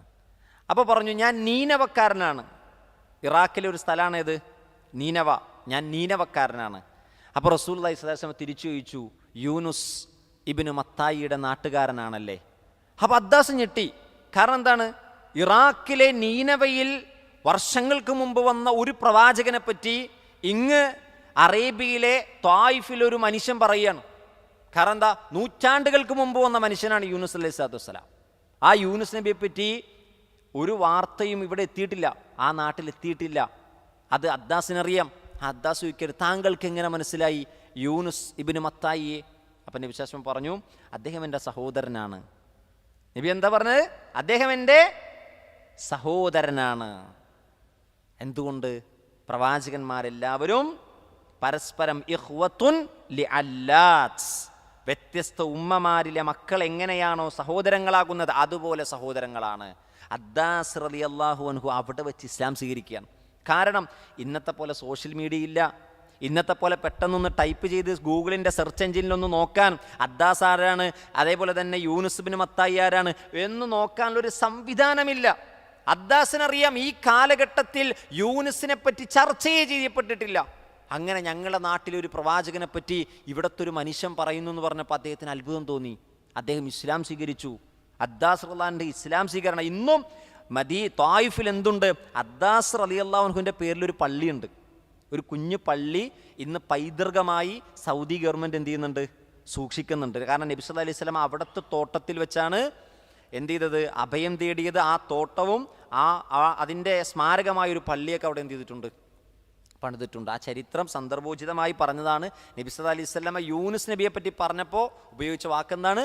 അദ്ദേഹം എൻ്റെ സഹോദരനാണ്. അപ്പോൾ നോക്കൂ, പ്രവാചകന്മാർക്കിടയിൽ നമുക്കൊരിക്കലും മുസ്ലിമിന് വേർതിരിവ് കാണിക്കാൻ കഴിയില്ല. മുസ്ലിമിൻ്റെ വിശ്വാസമാണ് ഈ ആയത്തിൽ പറയണത്. 136 ആയത്തിൽ പറയണത് എന്താണ്? ഒരു മുസ്ലിമിൻ്റെ വിശ്വാസം. അവൻ അള്ളാഹുവിൽ വിശ്വസിക്കുന്നു, പ്രവാചകൻ സല്ലല്ലാഹു അലൈഹി വസല്ലമക്ക് അവതരിച്ച ഖുർആനിൽ വിശ്വസിക്കുന്നു, മുഴുവൻ പ്രവാചകന്മാർക്കും അവതരിച്ച വേദഗ്രന്ഥത്തിലും അവൻ എന്ത് ചെയ്യുന്നു? വിശ്വസിക്കുന്നു. അങ്ങനെയാണ് വനഹ്നു ലഹു മുസ്ലിമൂൻ, ഞങ്ങൾ ആരാകുന്നത്? മുസ്ലിങ്ങളാകുന്നത്. അല്ലാതെ ഞങ്ങൾ മുഹമ്മദ് നബിയുടെ പേരും പറഞ്ഞ് ഖുർആന്റെ പേരും പറഞ്ഞ് ഞങ്ങളൊരു മുസ്ലിങ്ങൾ അല്ല. മുഴുവൻ പ്രവാചകന്മാരുടെയും പേരിൽ അവതരിക്കപ്പെട്ടത് ഞങ്ങൾ വിശ്വസിച്ചുകൊണ്ടാണ് ഞങ്ങൾ എന്ത് ചെയ്യുന്നത്? മുസ്ലിങ്ങളാകുന്നത്. അപ്പോൾ ഇതിൻ്റെ ഇടയിൽ എന്തില്ല? കക്ഷിത്വം ഇല്ല. ഇനി ഒരു ഹദീസ് കൂടി നമ്മൾ മനസ്സിലാക്കണം. അതായത് നബി സല്ലല്ലാഹു അലൈഹി വസല്ലമ മഹാനായ ഇബ്നു കസീർ റഹ്മത്തുള്ളാഹി അലൈഹി പറയുന്നുണ്ട്. അതായത് ഇപ്പോൾ വിശുദ്ധ ഖുർആൻ നമ്മൾ വിശദമായി പഠിക്കണം. വിശുദ്ധ ഖുർആൻ നമ്മൾ എന്ത് ചെയ്യണം? തഫ്സീലായി വിശദമായി നമ്മൾ പഠിക്കണം, വിശദമായി വിശ്വസിക്കണം. എന്ന് പറഞ്ഞാൽ ഖുർആൻ അള്ളാഹുവിൽ നിന്ന് അവതരിച്ചതാണെന്ന് വിശ്വസിച്ചാൽ മാത്രം പോരാ. അതിപ്പോൾ മുസ്ലിം അല്ലാത്തൊരാളും എന്ത് ചെയ്യും? വിശ്വസിക്കും. ഇത് ദൈവികമാണെന്നാണ് മുസ്ലിങ്ങൾ അവകാശപ്പെടുന്നത്, അപ്പോൾ ഇത് ദൈവികമാകാം, കാരണം ഇതിൽ ഒന്നും തെറ്റുകളില്ല എന്നൊക്കെ ഒരു മുസ്ലിമിന്, ഒരു അമുസ്ലിമായ ഒരു മനുഷ്യൻ എന്ത് ചെയ്യാം? ഖുർആൻ്റെ മഹിമ പറയാം, ഖുർആനിലെ സയൻസിനെ ഉദ്ധരിക്കാം, ഖുർആനിൻ്റെ ചരിത്രത്തിൻ്റെ സത്യസന്ധതയെ ഉദ്ധരിക്കാം, ഖുർആനിൻ്റെ സാഹിത്യത്തെ ഉദ്ധരിക്കാം. എന്നിട്ട് ഒരു അമുസ്ലിമായ മനുഷ്യന് വേണമെങ്കിൽ ഒരു പ്രസംഗം നടത്താം. അങ്ങനെ എത്രയോ ആളുകൾ പ്രസംഗിക്കാറുണ്ട് ഖുർആൻ ദൈവികമാണെന്ന്. പക്ഷെ അവരാരും ഖുർആൻ എന്ത് ചെയ്യുന്നില്ല? വിശ്വസിക്കേണ്ട മൃഗപ്രകാരം വിശ്വസിക്കുന്നില്ല. അപ്പോൾ ഖുർആനെ തഫ്സീലായി വിശ്വസിക്കണം. എങ്ങനെയാണ്? ഖുർആനിൽ സ്വർഗമുണ്ടെന്ന് പറഞ്ഞു, സ്വർഗത്തിൽ വിശ്വസിക്കണം. നരകമുണ്ടെന്ന് പറഞ്ഞു, നരകത്തിൽ വിശ്വസിക്കണം. ഖബർ ജീവിതമുണ്ടെന്ന് പറഞ്ഞു, ഖബർ ജീവിതത്തിൽ വിശ്വസിക്കണം. നബി ഒറ്റ രാത്രി കൊണ്ട് ഇസ്രാ മിഅ്റാജും ചെയ്തു എന്ന് പറഞ്ഞു, അതിൽ വിശ്വസിക്കണം. അങ്ങനെ ഖുർആൻ എന്ത് വിശ്വാസ കാര്യങ്ങൾ പറഞ്ഞു അതിലൊക്കെ നമ്മൾ എന്ത് ചെയ്യണം? വിശ്വസിക്കണം. പക്ഷേ അതുപോലെ മൂസാ നബിക്ക് അവതരിക്കപ്പെട്ട തൗറാത്തിൽ നമ്മൾ വിശ്വസിക്കേണ്ടതില്ല. അതുപോലെ ഈസാ നബിക്ക് അവതരിക്കപ്പെട്ട ഇഞ്ചീലിൽ നമ്മൾ വിശ്വസിക്കേണ്ടതില്ല. കാരണം ആ ഇഞ്ചീൽ പോലെ ഇന്ന് ഇഞ്ചീൽ നിലനിൽക്കുന്നില്ല. അന്ന് അവതരിക്കപ്പെട്ട തൗറാത്ത് പോലെ തൗറാത്ത് ഇന്ന് നിലനിൽക്കുന്നില്ല. ഇബ്രാഹിം നബിക്കും ഇസ്മായിൽ നബിക്കും ഇസ്ഹാഖ് നബിക്കും യാക്കൂബ് നബിക്കും അസ്ബാത്തുകൾക്കും അവതരിക്കപ്പെട്ടത് അതുപോലെ ഇന്ന് എന്ത് ചെയ്യുന്നില്ല? നിലനിൽക്കാത്തിടത്തോളം കാലം തഫ്സീലായി വിശദമായി അതിനെന്ത് ചെയ്യേണ്ടതില്ല? വിശ്വസിക്കേണ്ടതില്ല. അതൊരിക്കലും കഴിയുകയുമില്ല. കാരണം എന്താ? അതിൽ കൈകടത്തലുകൾ വന്നു, അതിലൊരുപാട് വെട്ടിമാറ്റി, ഒരുപാട് കൂട്ടിച്ചേർത്തു. അതുകൊണ്ട് തന്നെ അത് അള്ളാഹുവിൽ നിന്ന് അവതരിക്കപ്പെട്ടതാണെന്ന് എന്ത് ചെയ്യുക? മാത്രം വിശ്വസിക്കുക. കാരണം എന്താണ്? മഹാനായ ഇമാം ബുഖാരി തൻ്റെ സ്വഹീഹുൽ ബുഖാരിയിൽ രേഖപ്പെടുത്തുന്ന ഒരു ഹദീസ്, അൻ അബീ ഹുറൈറ റളിയല്ലാഹു അൻഹു, അബൂ ഹുറൈറ റളിയല്ലാഹു അൻഹു നിവേദനം ചെയ്ത ഹദീസാണ്. ഖാല നബി സല്ലല്ലാഹു അലൈഹി വസല്ലം കാന അഹ്ലുൽ കിതാബ് യഖ്റഊന തൗറാത്ത് ബിൽ അബ്റാനിയ. ജൂതന്മാർ അവരെന്ത് ചെയ്യും? അവർ തൗറാത്ത് മുസ്ലിമീങ്ങളുടെ മുന്നിൽ വെച്ച് ഹിബ്രു ഭാഷയിൽ എന്ത് ചെയ്യും? അവർ വായിക്കും. വയുഫസ്സിറൂനഹ ബിൽ അറബിയ ലി അഹ്ലിൽ ഇസ്ലാം. ഇസ്ലാമിൻ്റെ ആളുകൾക്ക് എന്ത് ചെയ്യും? അത് അറബിയിലേക്ക് തഫ്സീർ ചെയ്ത് കൊടുക്കും. ഇപ്പോൾ മുസ്ലിങ്ങൾക്ക് എന്ത് ചെയ്യും? അവർക്കും വേദം അവതരിക്കുന്നുണ്ട്. ഖുർആൻ തന്നെ പറഞ്ഞതാണ്, മൂസാ നബിക്ക് തൗറാത്ത് അവതരിച്ചിട്ടുണ്ട്, അതിലെന്ത് ചെയ്യണം? വിശ്വസിക്കണം. അപ്പോൾ മുസ്ലിങ്ങൾക്ക് എന്ത് ചെയ്യും? ജൂതന്മാരെടുക്കുന്ന തൗറാത്ത് കേൾക്കാൻ തുടങ്ങി. അവർ ഹിബ്രു ഭാഷയിൽ പറഞ്ഞിട്ട് അറബിയിലേക്ക് എന്ത് ചെയ്യും? തഫ്സീർ ചെയ്ത് കൊടുക്കും. അപ്പം നബി സല്ലല്ലാഹു അലൈഹി വസല്ലം പറഞ്ഞൊരു വാചകമുണ്ട്, ഫഖാല റസൂലുള്ളാഹി സല്ലല്ലാഹു അലൈഹി വസല്ലം ലാ തുസദ്ദിഖു അഹ്ലൽ കിതാബ്. നിങ്ങൾ അഹ്ലി കിതാബുകാർ പറയണത് എന്ത് ചെയ്യരുത്? അപ്പടി വിശ്വസിക്കരുത്. വലാ തുകദ്ദിബൂഹും. നിങ്ങൾ അവർ പറയണത് എന്ത് ചെയ്യണ്ട? കളവാക്കുകയും വേണ്ട. മധ്യമ നിലപാട്. അവർ പറയണത് വിശ്വസിക്കുകയും വേണ്ട, അവർ പറയണത് നിഷേധിക്കുകയും വേണ്ട. കാരണം അവർ പറയണതെല്ലാം വിശ്വസിക്കാൻ കൊള്ളില്ല. അവർ പറയണതെല്ലാം നിഷേധിക്കാനും നമുക്കെന്തില്ല? നിർവാഹമില്ല. കാരണം ഖുർആനിൽ അവതരിക്കപ്പെട്ട പലതും എവിടെയുണ്ട്? ബൈബിളിൽ അതിന് സമാനമായ വാചകങ്ങളുണ്ട്. അപ്പം നമുക്കത് നിഷേധിക്കാനും നിർവാഹമില്ല. വഖൂലു, പിന്നെ എന്ത് നമ്മൾ പറയണം? ആമന്ന ബില്ലാഹ്, ഞങ്ങൾ അള്ളാഹുവിൽ വിശ്വസിച്ചു. വമാ ഉൻസില ഇലൈന, ഞങ്ങളിലേക്ക് അവതരിക്കപ്പെട്ടത് എന്തൊക്കെയുണ്ടോ അതൊക്കെ അള്ളാഹുവിൽ നിന്ന് അവതരിക്കപ്പെട്ടതാണെന്ന് ഞങ്ങൾ എന്ത് ചെയ്തു? വിശ്വസിച്ചു. ഖലാസ്, അത് മതി. അപ്പോൾ തൗറാത്തിൽ ഇന്നത് പറഞ്ഞിട്ടുണ്ട്, ഇഞ്ചിയിൽ അങ്ങനെ പറഞ്ഞിട്ടുണ്ട്, ബൈബിളിൽ പഴയ നിയമത്തിൽ പുതിയ നിയമത്തിൽ ഇങ്ങനെ പറഞ്ഞിട്ടുണ്ട് എന്ന് പറഞ്ഞ് ഒരു വിശദമായ വിശ്വാസ മേഖലയിലേക്ക് നമ്മൾ എന്ത് ചെയ്യേണ്ട? കവാടം തുറക്കേണ്ടതില്ല. കാരണം ഖുർആനാകുന്ന ഹുജ്ജത്ത് നമുക്കുണ്ട്. ആ ഹുജ്ജത്തിനേക്കാൾ വലിയൊരു തെളിവ് ഇന്ന് വേറൊന്നുമില്ല. അപ്പം ആ ഖുർആൻ മതി നമുക്ക് ഫോളോ ചെയ്യാൻ. ആ ഖുർആൻ മതി നമുക്ക് തെളിവിന്. കാരണം അല്ലാഹു സുബ്ഹാനഹു തആലയുടെ വിശുദ്ധ ഖുർആൻ അത് ദൈവികമാണെന്ന് അല്ലാഹു സുബ്ഹാനഹു തആല ജനങ്ങളെ പഠിപ്പിക്കാൻ കൊണ്ടുവന്ന തെളിവുകൾ തന്നെ ധാരാളമാണ്. ഖുർആനിനോളം വലിയ തെളിവുകൾ ഖുർആനിൻ്റെ ദൈവികതയ്ക്കില്ല. ഖുർആനിൻ്റെ ദൈവികത പറയാൻ, അള്ളാഹുവിൻ്റെ ഏകത്വം പറയാൻ ഖുർആൻ അല്ലാത്തൊരു വേദഗ്രന്ഥത്തിൻ്റെയും ആവശ്യം നമുക്കില്ല. കാരണം എന്താ? ഖുർആൻ പറഞ്ഞ ഒരു തെളിവുകളെയും ലോകത്തിന്നേ വരെ ഒരാൾക്കും എന്ത് ചെയ്യാൻ പറ്റിയിട്ടില്ല? ഗണ്ണിക്കാൻ കഴിഞ്ഞിട്ടില്ല. അത് വ്യക്തമാണ്, കൃത്യമാണ്. അപ്പോൾ ഈ കാര്യം നമ്മൾ പ്രത്യേകം എന്ത് ചെയ്യണം? അടിസ്ഥാനപരമായി മനസ്സിലാക്കി വെച്ചിരിക്കണം. ഇനി ഒരാഴ്ച കൂടി നോക്കൂ. ഫഇൻ ആമനു, 137 വചനം. ഫഇൻ ആമനു ബിമിസ്ലി മാ ആമൻതും ബിഹി ഫഖദ് ഇഹ്തദൗ. ഫഇൻ ആമനു, ഇനി ഈ പറഞ്ഞ വിശ്വാസം പോലെ, നേരത്തെ ആയത്തിൽ പറഞ്ഞ കുറേ വിശ്വാസ കാര്യങ്ങളുണ്ടല്ലോ, അതുപോലെ ഫഇൻ ആമനു, അവർ വിശ്വസിച്ചാൽ, ബിമിസ്ലി മാ ആമൻതും ബിഹി, അതുകൊണ്ട് നിങ്ങൾ വിശ്വസിച്ചതുപോലെ, ഈ പറഞ്ഞ കാര്യങ്ങൾ നിങ്ങൾ വിശ്വസിച്ചതുപോലെ അവർ വിശ്വസിച്ചാൽ, ആര്? ജൂതന്മാർ വിശ്വസിച്ചാൽ, ഫഖദ് ഇഹ്തദൗ, അവർ നേർമാർഗത്തിലാവും. നേരത്തെ നബിയോട് എന്താ പറഞ്ഞത്? നേരത്തെ നബിയോട് പറഞ്ഞത്? വഖാലു കൂനു ഹൂദൻ ഔ നസാറ തഹ്തദു. നിങ്ങളൊന്നെങ്കിൽ ജൂതനായിക്കോ, നിങ്ങളൊന്നെങ്കിൽ ക്രിസ്ത്യാനി ആയിക്കോ, എങ്കിൽ നിങ്ങൾ ആരാവും? നിങ്ങൾ തഹ്തദു, നേർമാർഗം പ്രാപിക്കും. ഇസ്ലാം അതിന് മറുപടി കൊടുക്കുകയാണ്. നിങ്ങൾ ഈ പറഞ്ഞതുപോലെ നിങ്ങൾ വിശ്വസിച്ചാൽ നിങ്ങൾക്ക് എന്ത് ചെയ്യാം? ഇഹ്തദൗ നേർമാർഗം പ്രാപിക്കാം. ഫഇൻ തവല്ലൗ ഇഹ്തദ എന്ന വാക്കിൻ്റെ അർത്ഥം എന്താണ്? സന്മാർഗം പ്രാപിക്കുക. ഇഹ്തദ യഹ്തദി ഇഹ്തിദാ, ഇഹ്തദ യഹ്തദി ഇഹ്തിദാ. വഇൻ തവല്ലൗ ഇനി അവർ പിന്തിരിഞ്ഞു പോവാണ്. തവല്ല യതവല്ല എന്നൊക്കെ പറഞ്ഞാൽ എന്താണ്? തിരിഞ്ഞു കളയുക, മുഖം തിരിച്ച് പോകുന്നതിനാണ് തവല്ലൗ എന്ന് പറയുക. വഇൻ തവല്ലൗ അവർ തിരിഞ്ഞു കളഞ്ഞാൽ ഫഇന്നമ തീർച്ചയായും ഹും അവർ ഫീ ഷിഖാഖ്, ഫീ ഷിഖാഖ് അവർ കക്ഷിത്വത്തിൽ മാത്രമാണുള്ളത്. ആക്കണേ, നേരത്തെ കക്ഷിത്വത്തിനെതിരായ വിശ്വാസമാണ് നമ്മൾ പ്രഖ്യാപിച്ചത്. എന്നാൽ ഈ വിശ്വാസത്തിൽ നിന്ന് അവർ തിരിഞ്ഞു പോയാലോ അവരെവിടെയാണ്? അവർ ഫഇന്നമ ഹും ഫീ ഷിഖാഖ് അവർ കക്ഷിത്വത്തിലാണ്. അപ്പോൾ ഇസ്ലാമിൻ്റെ വിശ്വാസം കക്ഷിത്വത്തിനെതിരാണ്. ജൂതന്മാരുടെയും ക്രിസ്ത്യാനികളുടെയും വിശ്വാസം കക്ഷിത്വത്തിലാണ്. ഇത് ഖുർആൻ അടിവരയിട്ട് പറയുകയാണ്. എന്നിട്ട് അല്ലാഹു സുബ്ഹാനഹു വ തആല പറയുന്നു ഫസയക്ഫീകഹുമുല്ലാഹ് അവരിന് തിരിഞ്ഞു കളഞ്ഞാലും നബിയെ ഒന്നും പേടിക്കാനില്ല. ഫസയക്ഫീകഹുമുല്ലാഹ് ആ വാക്ക് ഞാനൊന്ന് എഴുതാം. ഫസയക്ഫീകഹുമുല്ലാഹ് അത് നമ്മളൊന്ന് പഠിച്ചു വെക്കേണ്ട വാക്കാണ്. ചരിത്രത്തിൽ ഒരു വലിയ സംഭവം ആ ആയത്തുമായി ബന്ധപ്പെട്ടിട്ടുണ്ട്.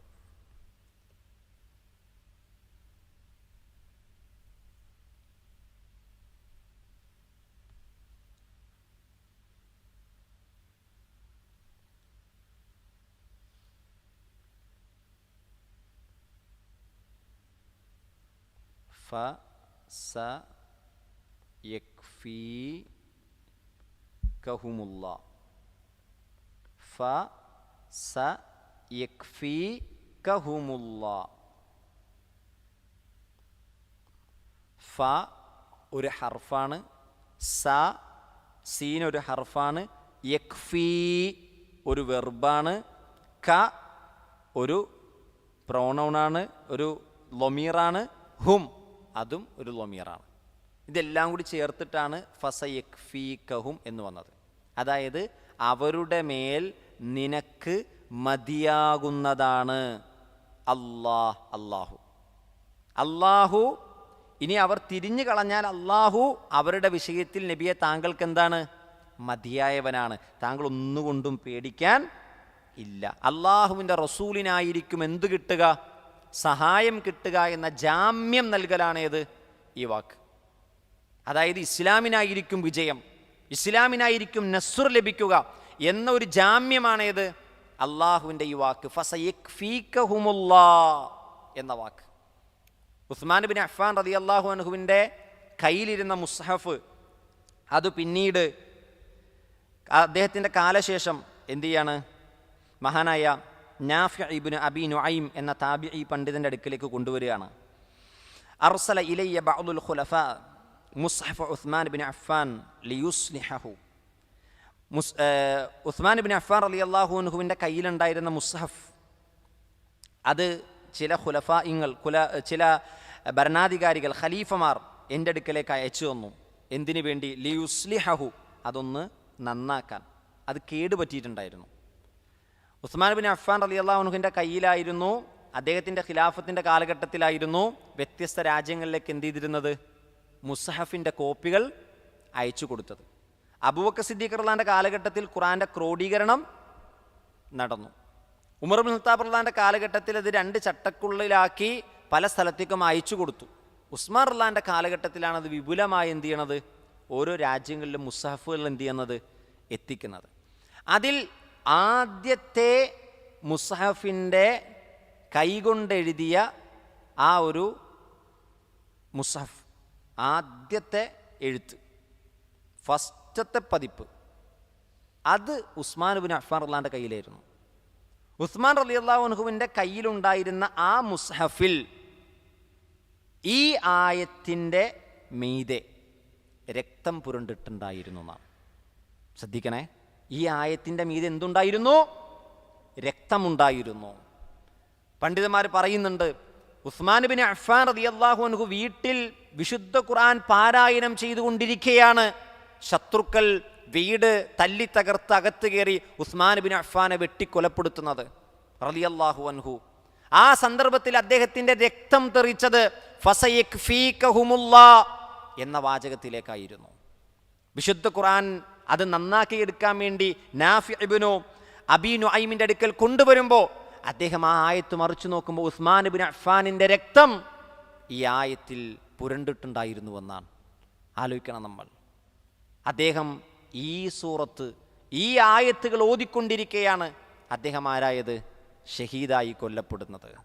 മഹാനായ നാഫി ഇബ്നു അബീ നുഐം പറയുന്നുണ്ട്, ഈ ആയത്തിൻ്റെ മേലുള്ള രക്തം പുരണ്ടത് എൻ്റെ കണ്ണുകൾ കാണുകയുണ്ടായി എന്നാണ്. എന്ന് പറഞ്ഞാൽ അദ്ദേഹം അത് മറിച്ചു നോക്കിയപ്പോൾ അതിൽ രക്തം കണ്ടുവെന്നാണ്. അപ്പോൾ ഈ ആയത്ത് അദ്ദേഹം ഓതിക്കൊണ്ടിരിക്കെയാണ് അദ്ദേഹം മരണപ്പെട്ടതെന്നും അഭിപ്രായപ്പെട്ടിട്ടുണ്ട്. അതല്ലെങ്കിൽ ഈ പേജിലെ ആയത്തുകൾ ഓതിക്കൊണ്ടിരിക്കുകയാണ്, ഏതെങ്കിലും ഒരു ആയത്ത് ഓതിക്കൊണ്ടിരിക്കുകയാണ് അദ്ദേഹം മരണപ്പെട്ടതെന്നും പറയപ്പെട്ടിട്ടുണ്ട്. ഏതായാലും ആദ്യത്തെ ഖുർആനിൻ്റെ കൈകൊണ്ടെഴുതിയ പതിപ്പിൽ രക്തം പുരണ്ടത് ഈ ആയത്തിലാണ്. അതാകട്ടെ ഉസ്മാൻ ഇബ്നു അഫ്ഫാൻ റളിയല്ലാഹു അൻഹുവിനെ കൊലപ്പെടുത്തുന്ന സന്ദർഭത്തിൽ അദ്ദേഹത്തിൻ്റെ രക്തമാണതിൽ പുരണ്ടിട്ടുണ്ടായിരുന്നത്. നോക്കൂ, അള്ളാഹു മതിയായവനാണ്. ഇതിൽ നിങ്ങൾ നോക്കിയേ, ഫസയക്ഫീകഹുമുല്ലാ, ആ വാക്കിൽ ഫ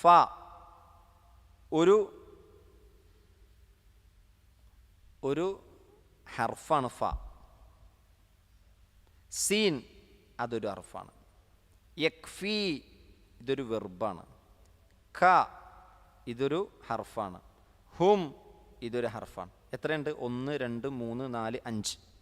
ഒരൊറ്റ വാക്കിൽ എത്ര കാര്യങ്ങളും? 5 കാര്യം വന്നു. അറബി ഭാഷയുടെ ഒരു പ്രത്യേകതയാണ്. ഒരു സബ്ജക്റ്റിനെയും ഒബ്ജക്റ്റിനെയും അതേപോലെ തന്നെ ആ ക്രിയ വെർബിനെയും ഇനി അത് കൂടാതെ വേറെന്തെങ്കിലും അക്ഷരങ്ങളെയും ഒറ്റ വാചകത്തിൽ എന്ത് ചെയ്യാൻ പറ്റും? കൊണ്ടുവരാൻ പറ്റും. ഇംഗ്ലീഷിലും മലയാളത്തിലും മറ്റു ഭാഷയിലൊക്കെ ഇതൊക്കെ എന്ത് ചെയ്യണം? സെപ്പറേറ്റ് എന്ത് ചെയ്യണം? എഴുതണം. അള്ളാഹു, അപ്പോൾ അള്ളാഹു നിനക്ക് മതിയായവനാകും. ഒന്നൊന്ന് എഴുതി നോക്കിയ മലയാളത്തിൽ. ഇനി ഇംഗ്ലീഷിലൊന്ന് എഴുതി നോക്കിയേ. എത്ര എന്താ പറയുക വേർഡ്സ് വേണം? വിശുദ്ധ ഖുർആൻ നോക്കൂ. ഫ എന്നാൽ അപ്പോൾ, സ എന്ന് പറഞ്ഞാൽ ആകും, വിൽ എന്ന് പറയാനാണ്. യക്ഫി മതിയാകുന്നു. കഫ യക്ഫി എന്താണ്? കഫ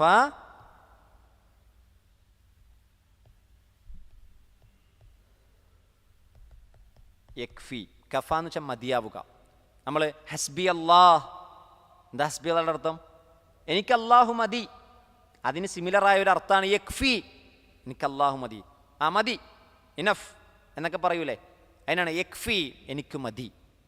യക്ഫിക നിനക്ക് മതിയാകും. ഹും അവരുടെ മീതെ, അവരുടെ മേൽ, അവരുടെ വിഷയത്തിൽ അല്ലാഹു. അപ്പോൾ നമുക്ക് ഏത് പ്രശ്നങ്ങൾ ഇസ്ലാമിൻ്റെ ദഅവത്തിൻ്റെ പേരിലോ ദീൻ മുറുകെ പിടിച്ചതിൻ്റെ പേരിലോ നേരിടേണ്ടി വന്നാലും ഈ വാക്ക് നമ്മുടെ മനസ്സിലുണ്ടാകണം. ഫസയക്ഫീകഹുമുല്ലാ. ഇസ്ലാമിനെതിരെ പോരാടാൻ വരുന്ന, ഇസ്ലാമിനെ വിമർശിക്കാൻ വരുന്ന, മുസ്ലിമീങ്ങളെ ആക്ഷേപിക്കാൻ വരുന്ന, ഖുർആനിനെ ജനങ്ങളുടെ മുന്നിൽ, പ്രവാചകനെ ജനങ്ങളുടെ മുന്നിൽ മോശമാക്കാൻ വരുന്നവരുടെ കടുക്കൽ ഫസയക്ഫീകഹുമുല്ലാ, അല്ലാഹു നിനക്ക് മതിയായവനാണ്, പിന്നെ ആര് വേണം? എന്നിട്ട് അല്ലാഹു സുബ്ഹാനഹു വ തആല പിന്നീട് പറയാണ്, വഹുവസ് സമീഉൽ അലീം, അല്ലാഹു എല്ലാം കേൾക്കുന്നവനും അറിയുന്നവനുമാകുന്നു. ഒരായത്തിലും എടുക്കാം. അപ്പോൾ ഈ ആയത്ത് അവസാനിപ്പിക്കുന്ന അള്ളാഹിൻ്റെ 2 ഇസ്മുകൾ കൊണ്ടാണ്. അസ്സമീ അൽ അലീം. അസ്സമീ എന്ന് പറഞ്ഞാൽ എല്ലാം കേൾക്കുന്നവൻ. അപ്പോൾ അള്ളാഹുവിന് എന്തുണ്ട്? കേൾവി എന്ന സിഫത്തുണ്ട്, സമഉണ്ട്. സമഇൽ നിന്നാണ് സമീ വന്നത്. അള്ളാഹുവിന് സിഫത്ത് ഉണ്ട്, അള്ളാഹുവിന് പേരുമുണ്ട്. സിഫത്തും പേരും തമ്മിലുള്ള വ്യത്യാസം എന്താണ്? എല്ലാ സിഫത്തുകൾക്കും പേരുണ്ടാവില്ല, പക്ഷെ എല്ലാ പേരുകൾക്കും എന്തുണ്ട്? സിഫത്തുണ്ട്. ശ്രദ്ധിക്കണം, എല്ലാ സിഫത്തുകൾക്കും എന്തുണ്ടാവില്ല? പേരുണ്ടാകില്ല. എല്ലാ പേരുകളിലും എന്തുണ്ടാവും? സിഫത്തുണ്ടാവും. അതെന്തുകൊണ്ടാണ്? അത് ഞാൻ അടുത്ത ആയത്ത് വിശദീകരിക്കുമ്പോൾ നിങ്ങൾക്ക് പറഞ്ഞുതരാം. അടുത്ത ആയത്ത് വിശദീകരിക്കുമ്പോൾ നിങ്ങൾക്ക് മനസ്സിലാവും. അൽ അലീം, എല്ലാം അറിയുന്നവനാണ്. അപ്പം അള്ളാഹുവിന് ഏത് സിഫത്തുണ്ട്? ഇൽം എന്ന സിഫത്തുണ്ട്. അള്ളാഹുവിന് ഏത് സിഫത്തുണ്ട്? ഇൽമെന്ന വിശേഷണമുണ്ട്. അള്ളാഹു അറിവുള്ളവനാണ്. അതുകൊണ്ടാണ് അള്ളാഹു ആരായത്? അൽ അലീമായത്. അതിൻ്റെ ആ അറിവിൻ്റെ തോതിൻ്റെ വലിപ്പത്തിനനുസരിച്ച് അതിനെ ഒന്നുകൂടി വിശാലമാക്കാൻ വേണ്ടി വ്യത്യസ്ത പേരുകളുണ്ട്. ആലിമെന്നുണ്ട്, ആലിമുൽ ഒയൂബ് എന്നുണ്ട്, അല്ലാമെന്നുണ്ട്. അത് അള്ളാഹിൻ്റെ അറിവിൻ്റെ വ്യാപ്തിയെ കുറച്ചുകൂടി വ്യക്തമാക്കാൻ വേണ്ടിയാണ് ഈ ആയത്തുകൾക്ക് എന്ത് ചെയ്യുക, ഈ വചനങ്ങൾ, ഈ അള്ളാഹിൻ്റെ ഇസ്മുകൾ എന്ത് ചെയ്യുക, വ്യത്യസ്ത രൂപത്തിൽ പഠിപ്പിച്ചിട്ടുള്ളത്. അപ്പം അള്ളാഹു സമീ ആണ്, അള്ളാഹു അലീമാണ്. അള്ളാഹുവിനെ പോലെ ലോകത്തൊരാളും സമീ ആയിട്ടില്ല. അള്ളാഹിനെ പോലെ ഒരാളും ലോകത്ത് അലീമായിട്ട് ഇല്ല. അള്ളാഹ് കേൾക്കുന്നത് പോലെ ഒരാൾക്കും കേൾക്കാൻ കഴിയില്ല. അള്ളാഹ് കാണുന്നത് പോലെ, അള്ളാഹ് അറിയുന്നത് പോലെ ഒരാൾക്കും അറിയാനും കാണാനും കഴിയില്ല. ഇത് തൗഹീദിൻ്റെ വിശ്വാസമാണ്. ഇതെന്താണ്? തൗഹീദിൻ്റെ വിശ്വാസം. അള്ളാഹ് കേൾക്കുന്നത് പോലെ അള്ളാഹ് എല്ലാത്തവരും കേൾക്കുമെന്നൊരാൾ വിശ്വസിച്ചാൽ മതി, അവൻ ആരാകും? മുശ്രിക്കാവും. അള്ളാഹ് അറിയുന്നത് പോലെ വേറൊരാൾ അറിയും, ഇന്ന ഷെയ്ഖ് അറിയും, നബി സല്ലല്ലാഹു അലൈഹി വസല്ലമ പോലും അറിയുമെന്ന് വിശ്വസിച്ചാൽ എന്തായി? ശിർക്കായി. കാരണം എന്താ? ബദരീങ്ങളെ പുകഴ്ത്തിപ്പാടുന്നൊരു സദസ്സിലേക്ക് അള്ളാഹിൻ്റെ റസൂൽ സല്ലല്ലാഹു അലൈഹി വസല്ലമ വന്നു. ബദരീങ്ങളെ പുകഴ്ത്തിപ്പാടുന്നൊരു സദസ്സിലേക്ക്. അപ്പോൾ ബദരീങ്ങളെയാണ് പുകഴ്ത്തിപ്പാടുന്നത്. ബദരീങ്ങളിലെ ഏറ്റവും വലിയ മഹാനായ വ്യക്തി ആരാണ്? അള്ളാഹിൻ്റെ റസൂൽ സല്ലല്ലാഹു അലൈഹി വസല്ലമയാണ്. കാരണം ആ ബദർ യുദ്ധത്തിൽ നേതൃത്വം നൽകിയത് അള്ളാഹിൻ്റെ റസൂലാണ്. അപ്പോൾ ആ കുട്ടി എന്ത് ചെയ്തു? വരിയൊന്ന് മാറ്റിപ്പിടിച്ചു. എന്താ? ഫീനാ നബിയുൻ യഅലമു മാ ഫീ ഗദിൻ. ഇതാ ഞങ്ങളുടെ അടുക്കൽ ഒരു നബിയുണ്ടേ, നാളെയുടെ കാര്യങ്ങൾ അറിയുന്ന നബിയാണ്. ആ കുട്ടി ചെറിയൊരു പെൺകുട്ടിയാണ്. അപ്പം നബി സല്ലല്ലാഹു അലൈഹി വസല്ലം പറഞ്ഞെന്താ? ലാ തഖൂലി, മോളെ നീ ആ വാക്ക് പറയല്ലേ, നാളെയുടെ കാര്യങ്ങൾ എനിക്കറിയാൻ കഴിയില്ല മോളെ. ആ വാക്കൊന്ന് മാറ്റിക്കൊള്ളി. നബി അതൊക്കെ കേട്ട് അങ്ങോട്ട് ആത്മനിർവൃതി അടഞ്ഞ് എന്നെപ്പറ്റി ഒരു കുട്ടി പാടിയതല്ലേ, അതൊരു കുട്ടിയല്ലേ, ഒരു മോളല്ലേ, കുഴപ്പമില്ല എന്നല്ല പറഞ്ഞത്. മോളെ ആ വരി നീ പാടല്ലേ, നാളെയെപ്പറ്റി എനിക്കറിയാൻ കഴിയില്ല. അപ്പം നബി സല്ലല്ലാഹു അലൈഹി വസല്ലമ പോലും നാളെയെപ്പറ്റി അറിയുമെന്ന് വിശ്വസിച്ചാൽ എന്താവും? അത് ശിർക്കാവും. അതുകൊണ്ടാണ് അള്ളാഹിൻ്റെ അസ്മാ വ സിഫാത്തുകൾ പഠിക്കേണ്ട മുറപ്രകാരം പഠിച്ചിട്ടില്ലെങ്കിൽ നമ്മുടെ തൗഹീദ് എന്താവൂല? ശരിയാവുകയില്ല. അള്ളാഹു നമുക്കിത് പഠിക്കാനുള്ള തൗഫീഖ് പ്രദാനം ചെയ്യുമാറാകട്ടെ. അടുത്തൊരായത്ത് കൂടി നമുക്ക് പറഞ്ഞ് നമ്മുടെ ക്ലാസ് അവസാനിപ്പിക്കാം. നോക്കൂ, സിബ്ഗത്തല്ലാഹ് വമൻ അഹ്സനു മിനല്ലാഹി സിബ്ഗ വനഹ്നു ലഹു ആബിദൂൻ. എന്താണ് സിബ്ഗത്ത്? സിബ്ഗത്തല്ലാഹ്, അള്ളാഹുവിൻ്റെ വർണ്ണം, അള്ളാഹുവിൻ്റെ നിറം, അല്ലെങ്കിൽ അള്ളാഹുവിൻ്റെ നിറം നൽകൽ എന്നാണ് സിബ്ഗത്തുള്ള എന്നുകൊണ്ട് അർത്ഥമാക്കുന്നത്. സിബ്ഗത്ത് എന്താണ്? സിബ്ഗ.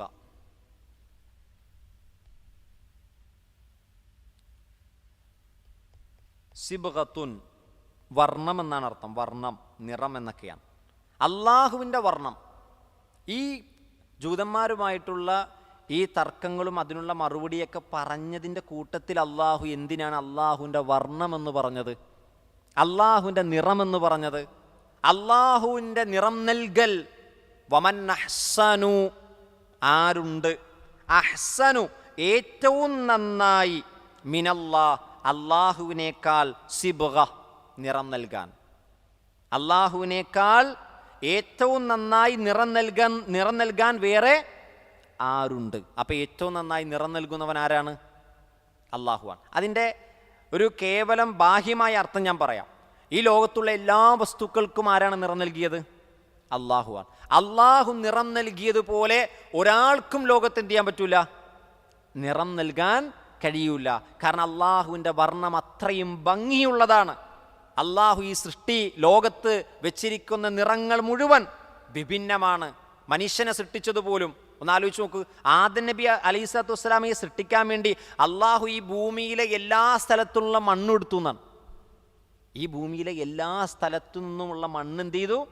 എടുത്തു. കറുത്തതും വെളുത്തതും അതേപോലെ കാപ്പിക്കളറും ചുവന്ന കളറും ഗ്രേ കളറും, അങ്ങനെ മണ്ണിൻ്റെ എല്ലാ നിറങ്ങളെയും അള്ളാഹു എടുത്തിട്ടാണ് ആദം നബിയെ സൃഷ്ടിച്ചത്. അതുകൊണ്ടാണ് ആദമിൻ്റെ മക്കളിൽ കറുത്തവരുള്ളത്. അതുകൊണ്ടാണ് ആദം നബിയുടെ മക്കളിൽ ചുവന്ന നിറമുള്ളവർ, വെള്ള നിറമുള്ളവർ, അല്ലേ, ഇരുനിറമുള്ളവർ. അങ്ങനെ ഏതൊക്കെ നിറമുള്ള മനുഷ്യന്മാരുണ്ടോ അതൊക്കെ ഈ മണ്ണിൻ്റെ നിറമാണ്.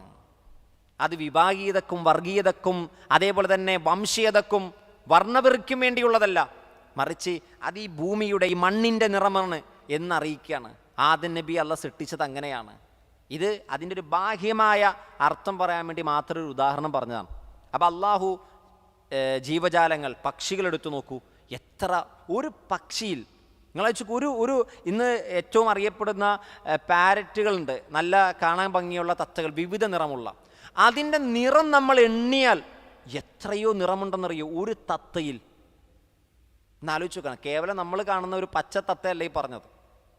വ്യത്യസ്ത നിറങ്ങളുള്ള തത്തകളുണ്ട്. ആ ഒരൊറ്റ തത്തയിൽ എത്രയോ നിറങ്ങൾ. നിങ്ങൾ മത്സ്യത്തെ എടുത്തു നോക്കൂ, അല്ലേ? കളർ മീനുകളെ എടുത്തു നോക്കൂ, അതിൽ തന്നെ എത്ര നിറങ്ങളുണ്ട് എന്നാലോചിച്ച് നോക്ക്. അപ്പോൾ ഓരോ മൃഗങ്ങളിലും ജീവജാലങ്ങളിലും ജന്തുജാലങ്ങളിലും അള്ളാഹു വെച്ചിരിക്കുന്ന ആ വർണ്ണമുണ്ടല്ലോ, അത് ഒരാൾക്ക് പെയിൻ്റ് അടിച്ചാൽ എന്ത് ചെയ്യാൻ പറ്റൂല, വേറൊരാൾക്ക് ആർട്ടിഫിഷ്യലി കൊടുത്താൽ എന്ത് ചെയ്യൂല, അത് ശരിയാവൂല. അത് അള്ളാഹു തന്നെ നൽകണം. അത് ഫിത്രത്താണ്, ശുദ്ധ പ്രകൃതിയാണ്. ഈ പ്രകൃതിയിൽ അള്ളാഹു സംവിധാനിച്ചതാണ്. അപ്പം എന്തിനപ്പം ഈ ആയത്ത് ഇവിടെ കൊണ്ടുവന്നത്? അതിനൊരു കാരണമുണ്ട്. ജൂതന്മാർ ഫൈന്നഹും അവരാരാണ്? ഫൈന്നമാഹും ഫീ ഷിഖാഖ്, അവർ കക്ഷിത്വത്തിലാണെന്ന് പറഞ്ഞല്ലോ. ആ കക്ഷിത്വം എങ്ങനെയായിരുന്നു? ജൂതന്മാർക്ക് ഒരാൾ ജൂതനാകണമെങ്കിൽ അവർക്ക് എന്ത് ചെയ്യണം? അവർക്ക് സ്നാനം ചെയ്യണം. അതിന് അറബിയിൽ മഅ്മൂദിയ എന്നാ പറയുക. എന്താണ് മഅ്മൂദിയ? ഒരു പ്രത്യേക നിറമുള്ള വെള്ളം കൊണ്ട് അവരെന്ത് ചെയ്യും? സ്നാനം ചെയ്യും. മഅ്മൂദിയ എന്ന് പെട്ടെന്ന് മനസ്സിലാക്കാൻ പറയുകയാണെങ്കിൽ മാമോദിസ. ക്രിസ്ത്യാനികൾ മഞ്ഞ നിറമുള്ള വെള്ളം കൊണ്ട് എന്ത് ചെയ്യും? അതിൽ ഒരു കുട്ടി ഒരു പ്രായം എത്തുമ്പോൾ ആ കുട്ടീനെ നല്ല ക്രിസ്ത്യാനിയാക്കാൻ വേണ്ടി ആ വെള്ളത്തിൽ എന്ത് ചെയ്യും? മുക്കും. അങ്ങനെ ക്രിസ്ത്യാനിയുടെ നിറം, ജൂതൻ്റെ നിറം എന്ന് പറഞ്ഞുകൊണ്ട് ജൂതനൊരു നിറം ക്രിസ്ത്യാനിക്കൊരു നിറം എന്നുള്ളതില്ല. മറിച്ച് എല്ലാ മനുഷ്യരുടെയും നിറം സിബ്ഗത്തുല്ലാ, അത് അള്ളാഹു നൽകിയ വർണ്ണമാണ്. ആ വർണ്ണമാകട്ടെ ഫിത്രത്തുല്ലാ, അള്ളാഹുവിൻ്റെ പ്രകൃതിയുടെ വർണ്ണമാണ്. അപ്പം സിബ്ഗത്തുല്ലാക്ക് പണ്ഡിതന്മാർ കൊടുത്ത വിശദീകരണം എന്താണെന്നറിയോ? ഫിത്രത്തുള്ള എന്നാണ്. അള്ളാഹിൻ്റെ ഫിത്രത്ത്. അള്ളാഹിൻ്റെ ഫിത്രത്ത് എന്താണ്? മനുഷ്യൻ്റെ പ്രകൃതി ഏതാണോ ആ പ്രകൃതിക്ക് അനുസരിച്ചു കൊണ്ട് ജീവിക്കാൻ ആവശ്യമായ നടപടിക്രമം, അതാണ് ദീൻ, ഇസ്ലാം. അപ്പോൾ ഇസ്ലാമിൻ്റെ ശുദ്ധ പ്രകൃതിയിലാണ് മനുഷ്യൻ എന്ത് ചെയ്തിട്ടുള്ളത്? സൃഷ്ടിച്ചിട്ടുള്ളത്. മനുഷ്യനെ അള്ളാഹ് സൃഷ്ടിച്ച പ്രകൃതി എന്ന് പറയുന്നത് ഇസ്ലാമിനെ ഫോളോ ചെയ്യാൻ കഴിയുന്ന രൂപത്തിലാണ്. ഇസ്ലാമിൻ്റെ നടപടിക്രമങ്ങളെ പിന്തുടരാൻ കഴിയുന്ന രൂപത്തിലാണ് അള്ളാഹു എന്ത് ചെയ്തത്? മനുഷ്യൻ്റെ പ്രകൃതിയെ സംവിധാനിച്ചിട്ടുള്ളത്.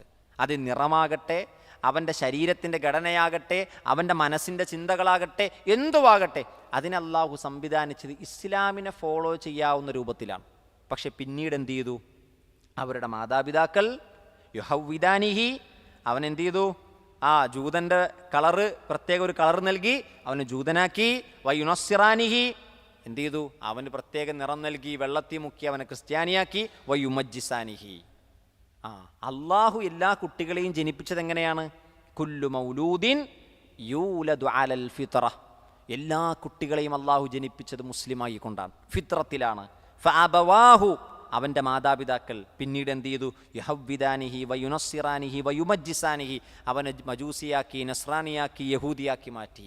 അള്ളാഹു ഈ ഭൂമിയിൽ അപ്പുറത്തെ ചേട്ടൻ്റെയും ചേച്ചിയുടെയും അമ്മച്ചിയുടെയും അപ്പച്ചൻ്റെ ഒക്കെ മക്കളെ ആരായിട്ടാണ് ജനിപ്പിച്ചത്?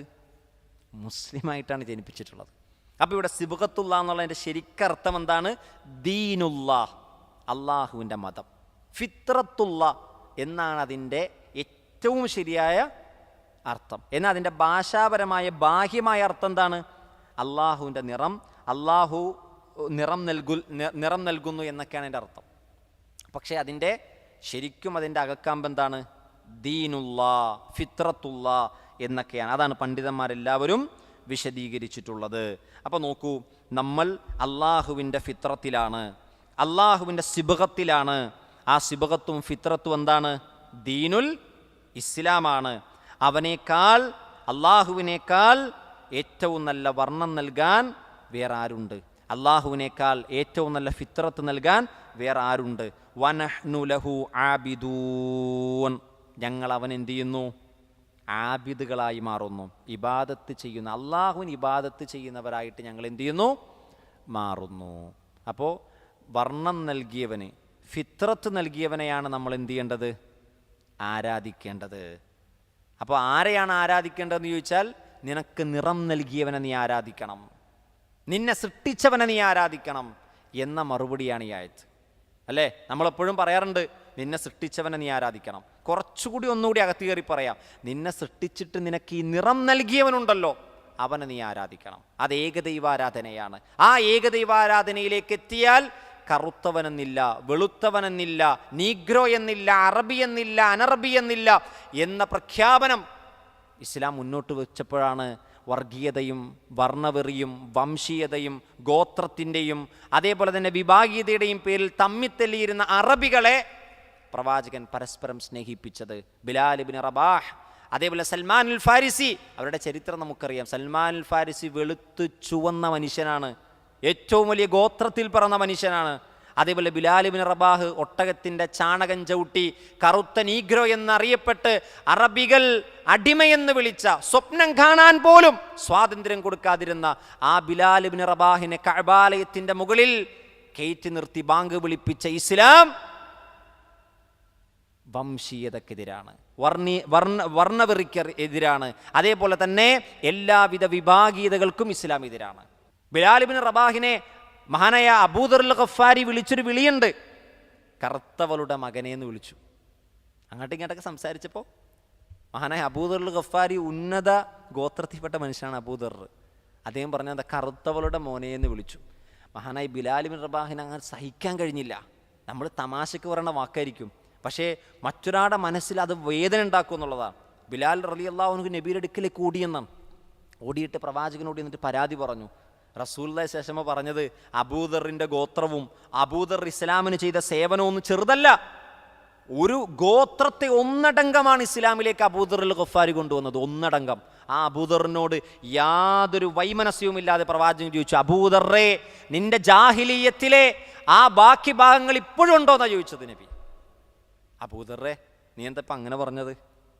എന്നൊന്നൊരു സോഫ്റ്റ് കോർണർ ഇല്ല, ഒരിക്കലും പറയാൻ പാടില്ല. ഇസ്ലാമിലേക്ക് പ്രവേശിച്ച പിന്നെ കറുത്തവളുടെ മകൻ, വെളുത്തവൻ്റെ മകൻ എന്നൊരു വിഭാഗീയതയില്ല, മറിച്ച് എല്ലാവരും അള്ളാഹുവിൻ്റെ അടിമകളാണ്. അബൂദറുൽ ഗഫാരി ബിലാൽ റളിയല്ലാഹുവിന്റെ പിറകെ ഓടിയെന്നാണ്.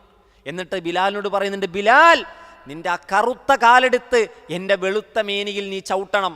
മണലിലേക്ക് ചേർത്ത് വെച്ചു കൊടുത്തു മഹാനായ അബൂദറിൻ്റെ മുഖം. അബൂദറുൽ ഗഫാരി തൻ്റെ മുഖം മണലിൽ വെച്ചു, മരുഭൂമിയിൽ വെച്ചു. ഇത് പറഞ്ഞു, നീ എൻ്റെ ഈ മുഖത്ത് ചവിട്ടണം ആ കാലുകൊണ്ട്, എന്നാലേ പ്രായച്ചിത്തമാകുള്ളൂ. ഒന്ന് ആലോചിച്ച് നോക്കണം നമ്മൾ. അപ്പോൾ പ്രവാചകൻ സല്ലല്ലാഹു അലൈഹി വസല്ലമ മക്കയിലെ അറബികൾക്കിടയിൽ ഗോത്രത്തിൻ്റെ വ്യത്യാസം മാത്രമല്ല, വർണ്ണത്തിൻ്റെ പേരിലുണ്ടായിരുന്ന വ്യത്യാസം പ്രവാചകൻ സല്ലല്ലാഹു അലൈഹി വസല്ലമ മാറ്റിക്കൊടുത്തു. അത് എന്തുകൊണ്ടായിരുന്നു? സിബ്ഗത്തുല്ലാഹ്, ഫിത്രത്തുല്ലാഹ്, ദീനുൽ ഇസ്ലാം. അള്ളാഹുവിൻ്റെ ദീനിൻ്റെ കാരണം കൊണ്ടാണ്, ഇസ്ലാം കാരണം കൊണ്ടാണ്, അതല്ലാതെ വേറൊരു കൗൺസിലിംഗ് ക്ലാസ് നടത്തിയിട്ടല്ല. അപ്പോൾ ഇസ്ലാം മുറുകെ പിടിച്ചാൽ നമുക്കിടയിൽ എന്തുണ്ടാവില്ല? ജൂതന്മാർക്കിടയിലും ക്രിസ്ത്യാനികൾക്കിടയിൽ ഉണ്ടായിരുന്ന ഫഇന്നമാ ഹും ഫീ ഷിഖാഖ് എന്ന് പറയുന്ന ഒരു കക്ഷിത്വം നമുക്കിടയിൽ ഉണ്ടാവുകയില്ല. അല്ലാഹു സുബ്ഹാനഹു വ തആല എല്ലാവിധ കക്ഷിത്വത്തിൽ നിന്ന് നമ്മളെ കാത്തുരക്ഷിക്കുമാറാകട്ടെ. ഇസ്ലാമിനെ യഥാർത്ഥ രൂപത്തിൽ മുറുകെ പിടിക്കാൻ അള്ളാഹു നമുക്ക് തൗഫീക്ക് പ്രദാനം ചെയ്യുമാറാകട്ടെ. വിശുദ്ധ ഖുർആൻ യഥാവിധി മനസ്സിലാക്കാനും ആ ജീവിതത്തിൽ പകർത്താനും മറ്റുള്ളവർക്ക് പകർന്നു കൊടുക്കാനും അള്ളാഹു തൗഫീക്ക് പ്രദാനം ചെയ്യുമാറാകട്ടെ. നാളെ പരലോകത്ത് ഖുർആനിൻ്റെ ആളുകളായി റബ്ബിനെ കണ്ടുമുട്ടുന്നവരുടെ കൂട്ടത്തിൽ അള്ളാഹു നമ്മെ ഉൾപ്പെടുത്തി അനുഗ്രഹിക്കുമാറാകട്ടെ. ഒരുപാട് ആളുകൾ രോഗികളായി പ്രയാസപ്പെടുന്നവരുണ്ട്, ഒരുപാട് സാമ്പത്തികമായി, ശാരീരികമായി, മാനസികമായി ബുദ്ധിമുട്ടുന്നവർ നമുക്കിടയിലുണ്ട്. അവരുടെ എല്ലാവരുടെയും ബുദ്ധിമുട്ടുകൾ, പ്രയാസങ്ങൾ അള്ളാഹു ദൂരീകരിച്ചു കൊടുക്കുമാറാകട്ടെ. അള്ളാഹു നമ്മിൽ നിന്ന് ഈ ഇരുത്തം സ്വാലിഹായ അമലായി സ്വീകരിക്കുമാറാകട്ടെ. നാളെ മീസാനിൽ കനം തൂങ്ങുന്നൊരു നന്മയാക്കി ഈ സമയവും ഈ അധ്വാനവും അള്ളാഹു മാറ്റുമാറാകട്ടെ. വസല്ലല്ലാഹു വസല്ലം വബാറക അലാ നബിയിന മുഹമ്മദ് വഅലാ ആലിഹി വസഹ്ബിഹി അജ്മഈൻ വൽഹംദുലില്ലാഹി റബ്ബിൽ ആലമീൻ. സുബ്ഹാനകല്ലാഹുമ്മ വബിഹംദിക അഷ്ഹദു അൻ ലാ ഇലാഹ ഇല്ലാ അൻത അസ്തഗ്ഫിറുക വഅതൂബു ഇലൈക്.